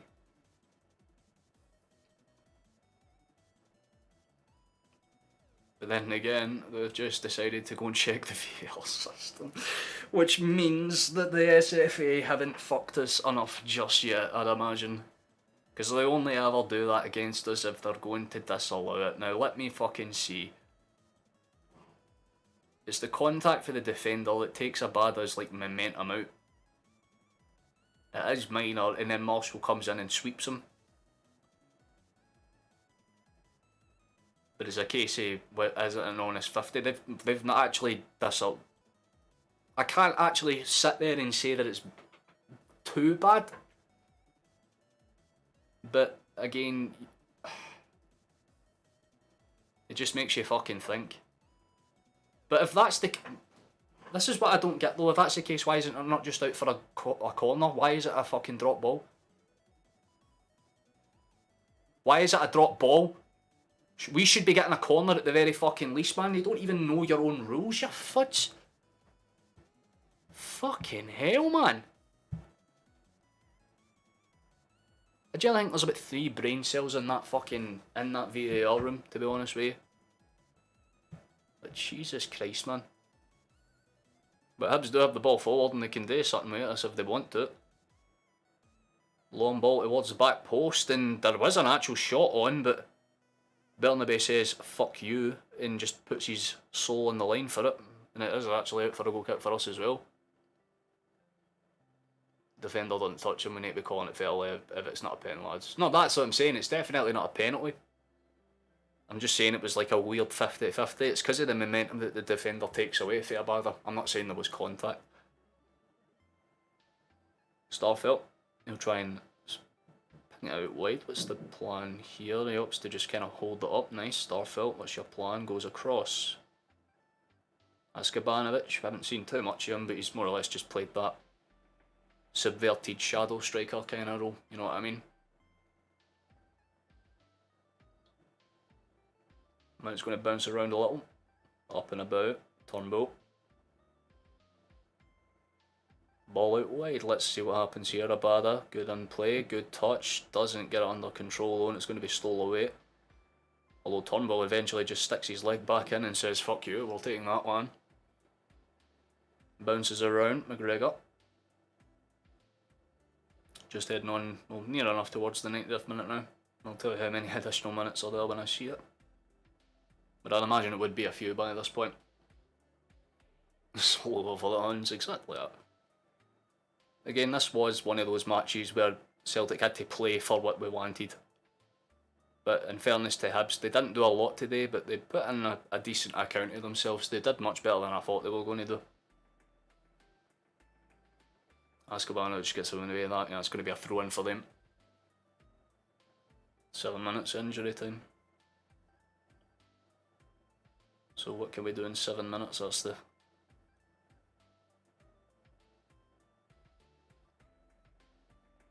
No, well, Hibs are just going to try and keep it steady for now. We'll try and minimise the damage at this point. I think they know they're not going to get anything for this game unless they're going to commit bodies forward miraculously in the last few minutes. They've kind of pushed their midfielders a bit higher up, but that's about the extent of it. Ball out wide. It's a minute of the 7 down and out. Got 6 left. But the control still seems firmly in Celtic's favour. That's a fucking absolutely stupendous touch, and he's been hacked down. That should be another yellow card straight out of the pocket. Yeah, 100. He even put his hands up and to admit it. It's over for the jails, yeah. If you use bottle it, use a push. Nah, I mean, that's the thing. We're not going to bottle it. It took the VAR decisions, about 3 or 4 calls went against us today and we still won, so... Campbell's been officially brought into the book for it, and we'll have a set piece from, I'd say about 20, maybe more 30 yards out.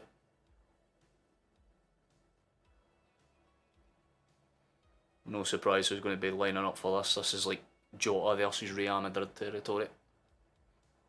I'm loving the celebrations on chat though, beautiful.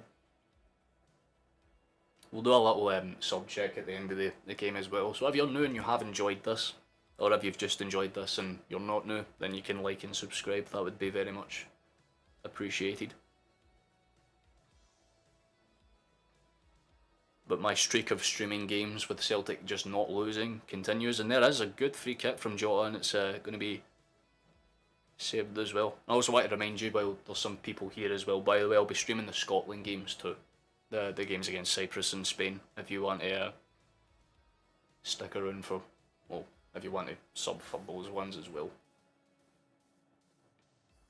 It's going to be played out though. Hibs do try and do a little bit more with it, but they're getting closed down way too easily. Abada's just siphoned them out and basically said if you're planning to walk that direction, understand that you're going to get closed out. But here comes a good chance for Hibs. They've got it down towards the right back. Hoops played it forward, and there's the clearance away. Carter Vickers manages to punt it wide. No more trophies for the Monkey Mob, exactly that, man. Good initial play, well, but Henderson's not really going to be able to do much with that, to be honest.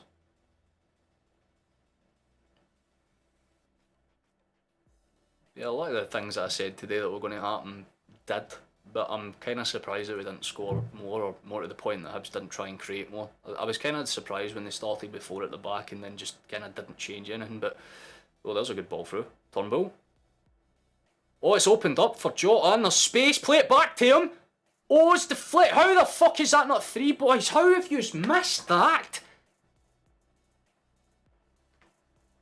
After some really good play to get it into the box, we fucked it. We absolutely fucked it. My prediction was on there. Oh, you bastard, man. Starfield. Burnaby. Jota. We're going for blood. We want one more at the fucking very least, it seems. Turnbull's got it back. Haskabanovic, inside play, good. Out wide, good touch from Turnbull, but he, no, I was going to say he lost it, but he's kept it under control. Johnston. Out wide for Jota, and behind pass. Turnbull hit that across, son. Hit it across, son. Doesn't. Haskabanovic. Haskabanovic! Oh! Oh, he's just too fucking sexy at times, isn't he, man? I love that celebration too, big man. My prediction was right. Woo! Yes! Happy days. 3-1, it's happened. Haskabanovic, what the fuck? The goal of the game, absolutely. The goal of the game. Hacksaw Haska fucking Banovic with one of the actually really good finish. The replay doesn't do it justice. He skips past his man absolutely convincingly on the pass back for Turnbull, and then he just whips it. Jota's been trying to do it a lot over the course of this game, but I think that goal will have to stand. They're checking it for VAR, I don't know why. I'm presuming just so that they can discuss how sad they are in the VAR room about the fact that Celtic have once again managed to win despite everything go against us. You do not disallow this. They'll either try to claim it for the foul on Johnston, but then again it was a fair 50 and he won the ball back, didn't he? So it's bad. They've given it, it's fine. Boop, boop, boop, boop, boop, boop, boop. Bang! Fucking correct again. I know my club. Genuinely, that's like 6 out of the last 8 predictions I have got spot on. I really should start betting, because I'd be up a few fucking grand at this point. If you want high IQ predictions, come to this channel. I don't miss. Oh my god, there might be 4 on. It's played through. Fuck. Well, I would have been kind of sad if we hang it out. Yeah, come on, Haska. Exactly that, mate. We've done well. We have done absolutely fucking brilliantly. But with only about 30 odd seconds left in this game, boys, I don't think there's anything we need to worry about. There's a good ball across from Haska, to be fair, but that's about the extent of it.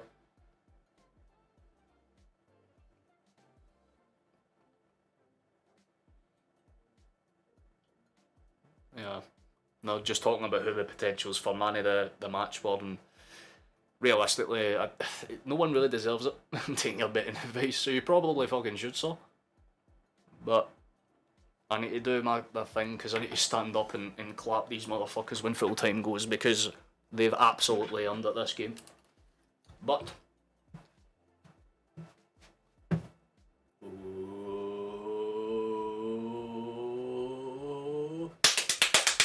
yes! Boom! Fuck you! It's over. Victory! It's ours. Scrumptious victory, boys. Now, to the next part.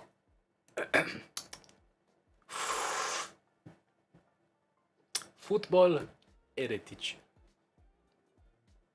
Look at that goal difference. Oh, baby. That is just too nice to look at. We absolutely fucking earned that. Although, what were the other scores in the league? I do want to actually see that. Aberdeen held out 3-0. Kilmarnock managed to bottle it. They managed to draw with St Johnstone. There was another draw between Dundee and St Mirren, and Livingston held out against Ross County. Nice. But here's your league table. Happy with that. Big pleased. Aberdeen will jump over Hibs, obviously with their win over Hearts. So there's a definite battle for third on, because there's only 6 points between, 7 points between 7th and 3rd. So there's going to be a battle on there, but the top two are kind of just ironing themselves out, more and more. Absolutely beautiful. Love that. Like I said, I don't call you in. Yeah, well, there you go. Taking your better now. Job done. See you later, lads. I appreciate that, FTV, mate. You enjoy the rest of your day. Robbie, thank you for stopping in as well, man. We're just too good exactly at links, mate. We fucking outperformed them in every sense of the word today.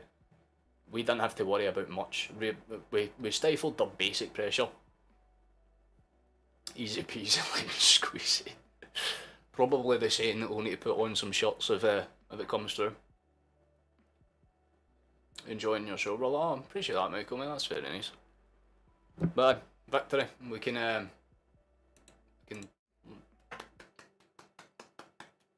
still 50 years in chat for the full-time things. Well, you're more than welcome to throw in questions and that, but I'm just going to run down my man of the match picks and things like that. But again, there's no real major shout for me for who deserves man of the match, because no one really outperformed another.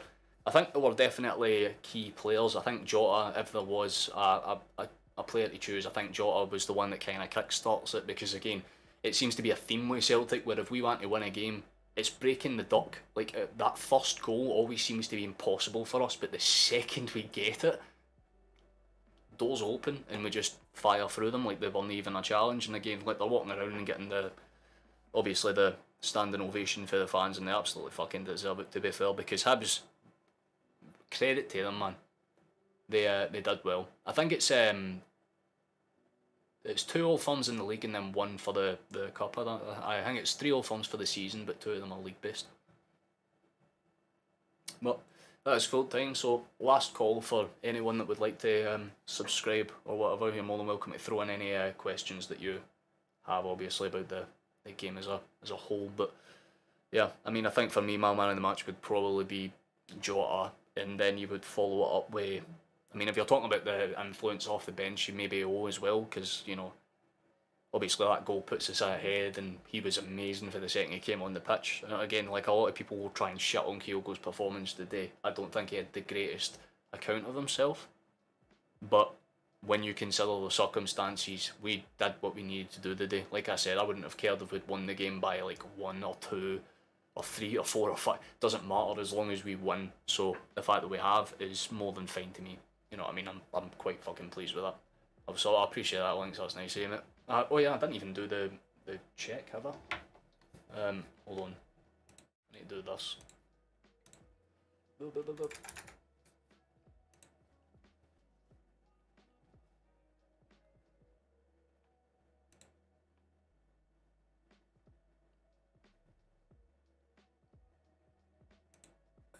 we go. Alright, let's give it a little bit of a check then, shall we? Hey, not bad. We gained like 20 or so in one day, so I'm more than happy with that. 563. Very cool. If we can gain 2 more, then that's 565, and that does good for my OCD. To be fair, Celtic has to stop us beating them, and we have to show up. Oh yeah, exactly. I mean, if you want to win a league, it's not about just being consistent against your like rivals or your foes or anything like that. It's about being consistent over the course of the whole season. Because I mean, last season the Rangers, like, the reason they didn't do as well as they're doing this season, despite the obviously changing guard and managers and all that stuff, is that it makes it difficult for them to kind of consistently put forms together whenever they kind of spew out like a random draw or a random loss here and there. And I think since that old form where we drew against them, it's just kind of rocked them the wrong way, because we've just kind of kept pace since that point and haven't really worried about much. So I'm more than happy with it. Cheers, Kagazi, see you next time. I appreciate that, Chateau, man. It's always nice to see you stop in. Hope you enjoyed the streams. Very much another good victory, so I'm not going to complain about it in the slightest. And that fat lady singing, that's it, that basically up none. Because, I mean, what are the next games for Celtic as a whole league-wise? Because I'm not as Ross County on the second, and then obviously the Old Firm on the 8th. But like I was saying, our run out for the rest of the split is significantly easier in comparison to Rangers, because we've got Ross County, then obviously the game against Rangers, but then Kilmarnock and Motherwell, who are all bottom half table teams. But Rangers, they have a much rougher time of things in their run out towards the split, because obviously, I mean, Dundee are a team that can upset you, St Mirren maybe not, but Aberdeen definitely could, because Aberdeen are chasing down that, obviously they're chasing down third spot, aren't they? So they'll be wanting to kind of make a statement with that, and then obviously the game after that's the Old Firm. So if they lose that game, they would lose a lot of their momentum and confidence going into that one as well. But like I said, my focus isn't really on Rangers, my focus is on these boys, and so far we've done more than enough to justify a good amount of how we've played. Because like I said, there's obviously the break now for the international games, but oh yeah, if you watch the rugby as well, the day we beat Italy 26-14? I'm not quite sure. But Scotland national team, thank you. I just want to see when the games are. Yeah, so these are the next 2 games I'll be live, and ironically enough, that's my mate's birthday. I'm live on his birthday. That's funny. So hopefully we could get him a decent one against Cyprus, and then we're up against Spain as well. But they're both home matches, so they're entirely doable. I've just realised I wasn't showing you at any point in time. There's nothing that says we can't go and beat you in the next 2 Old Firm games if we turn up. Yeah, but at the same time, Postecoglou will be like, don't let that happen. If we lose one, we won't lose the other. But I could see you maybe drawing one. Things could either go good or bad for both of us, exactly. I'm not going to count my chickens until they've roosted, but I have faith in the way my team are playing right now. Like I said, we were 1-0 down on the 60th minute, and I was still quite comfortably like, we'll win this game. I'm just pissed off at how we're losing it so far. But, yeah, I mean, why is there a table? But these are all the international fixtures, although that group is kind of hard, because obviously Norway has the one that we shall not speak of, but everyone knows who I'm talking about. Georgia, fucking Kvaratskhelia, and Cyprus are probably the only team we could beat relatively easily. Any one of these teams could beat us, but I have faith that we can upset. I mean, if we beat Spain at home, that'd be fucking vibes, wouldn't it? But yeah, it's just showing all the goals and stuff like that. But again, I didn't expect this stream to do relatively well or anything, so I'm kind of surprised that we had people come in and say hello and all that good jazz. It's kind of nice. But yeah, that's the rundown of all of that sort of stuff.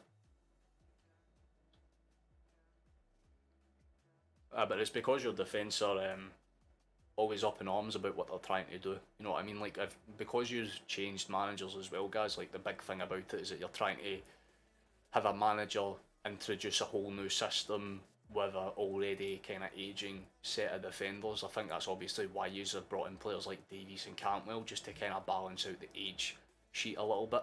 But next season you're down McGregor, Goldson's more or less likely probably want to leave if he can't wrap up a title or at least a cup with this season. Tavernier will probably be on his way out relatively soon, if not this year then definitely next.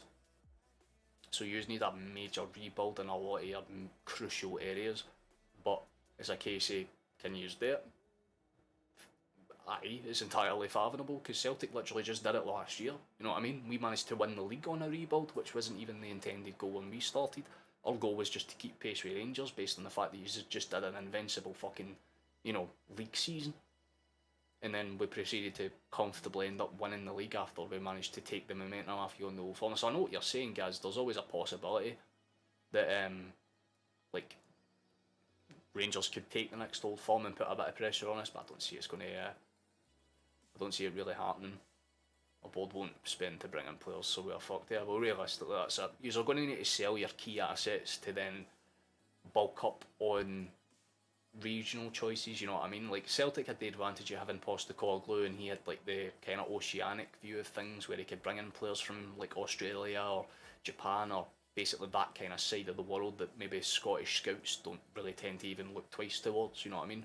Rangers don't have that. You have a very good academy down like south that you can rely on, a very good scouting system down in England, but outside of Britain there isn't much that Rangers do scouting wise. Like Celtic have systems in South America and fucking Africa and as well as Japan, so we bring in people into our like youth setups every year, if not on trials then on like actual contracts. So it's like a case of if Rangers want to compete with Celtic, they have to do the little things better, because Celtic always do the little things better, and it adds up to basically being a major victory for us. Because if we hold our, like again, if we have better wages, like yeah, we have made more players on the payroll and stuff like that, admittedly, yeah, but at the same time, every one of those players have a reason to be there.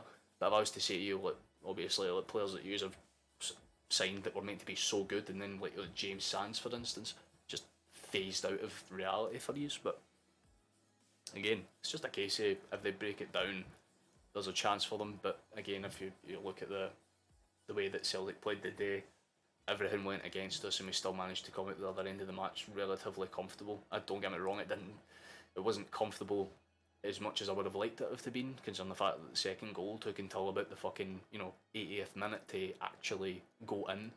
But the way we were playing up to that point, it's how your team's morality is. You know what I mean? Like if a team is on high form and it feels confident and happy in how they're playing, you'll almost guaranteed to get a good performance out of them every day of the week.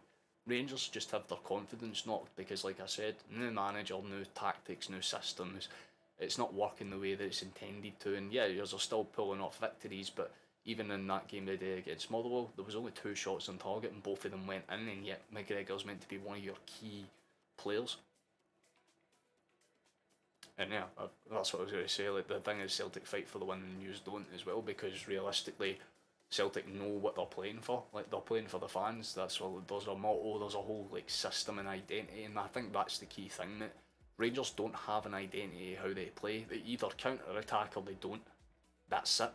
But Celtic can, if they're not playing the quick, intricate outside inverted wing runs, then we're going straight through the middle and then piercing it out. Like there's constant like strategy and evolving like units, and the fact that we have so much squad depth that we can bring on players like Haskabanovic, who you wouldn't look at as a main starter, but when he comes on, like he went and scored the best goal of the day and played a relatively comfortable substitution role. Same with Oh Sung-hyun, because that's what Celtic do. We bring in players that match the quality of the first team player without the expectation of the playing time of a first team player. It's basically, if you want to play for the club, you play for the club, not yourself. And there's a lot of players at Rangers that are more or less just trying to make themselves look good. Like, Marcus Tillman, because he's on loan. And obviously, you've got players that want out of Rangers at the end of the season anyway because of Michael Beale's like interference with play. So it's just a case of, if you want to do it, you're just going to need to cut all the dead weight and start again. And even if there's a season where you finish third, because it's always possible with the way that other teams are constantly trying to improve. I mean, Hearts haven't been terrible, but obviously you're still seeing it in games like the day where they lost to Aberdeen, and now the table's pure, like it's tight. When you take out Celtic and Rangers, there's like fucking nothing in it.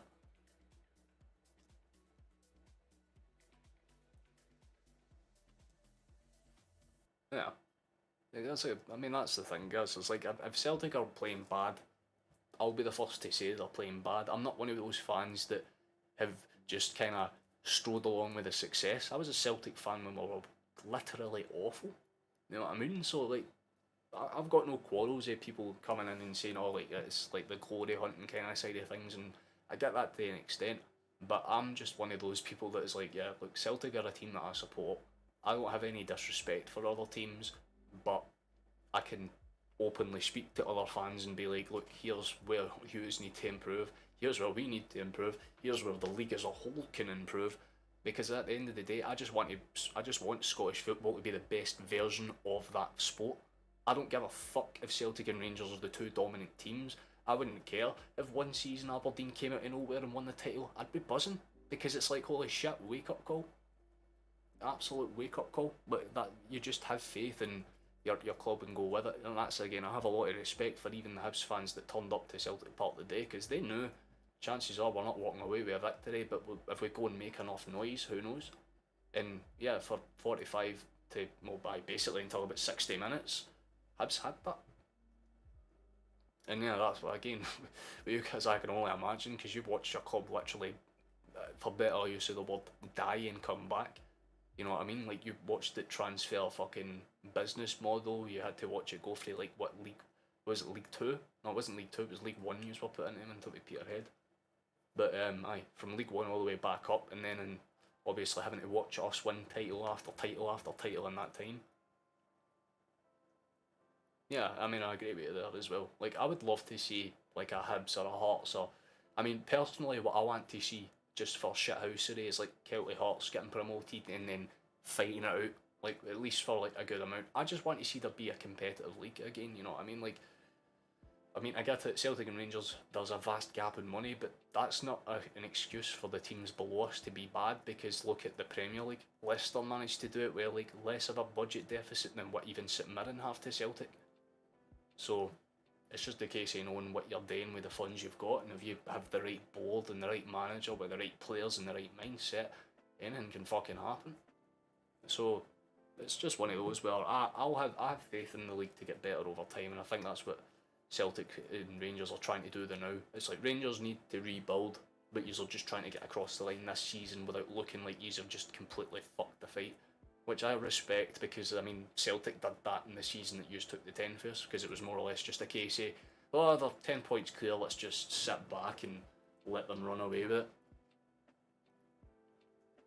League 2 and then Championship, so there was 3 tiers, wasn't there? But in my head I'm like, if I was a Celtic fan and we got hanged, I would have no quarrels supporting them, because again, my local team is Albion Rovers, but the closest actual like Premiership or Championship side to me is Celtic Park, because it's a train ride away from me. I jump on a train, get off it, walk 10 minutes, and there it is.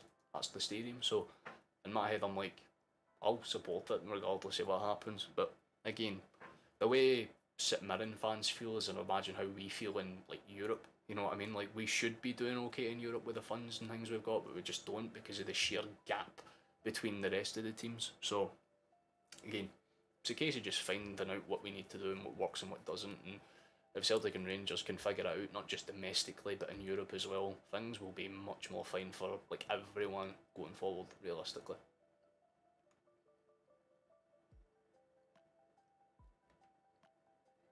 But I need to get prepped to end this. I need more money into Scottish football. Yeah, the fan allocation is something that they need to realistically fix. I mean, I kind of want to make a video about that at some point down the line, but again, it's probably just something that I'll keep on hold and watch, because it will be something that develops over time, you know. Like, again, they will bring fan allocation back, realistically, but it won't be until the end of the season. But I hope when they do, they'll just bring it back to full capacity, because that's what made Old Firm so good to watch. But we'll give one last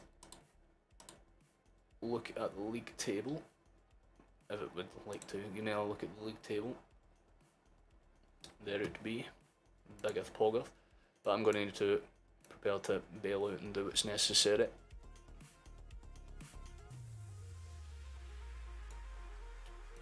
So, happy with that. We keep our promise up.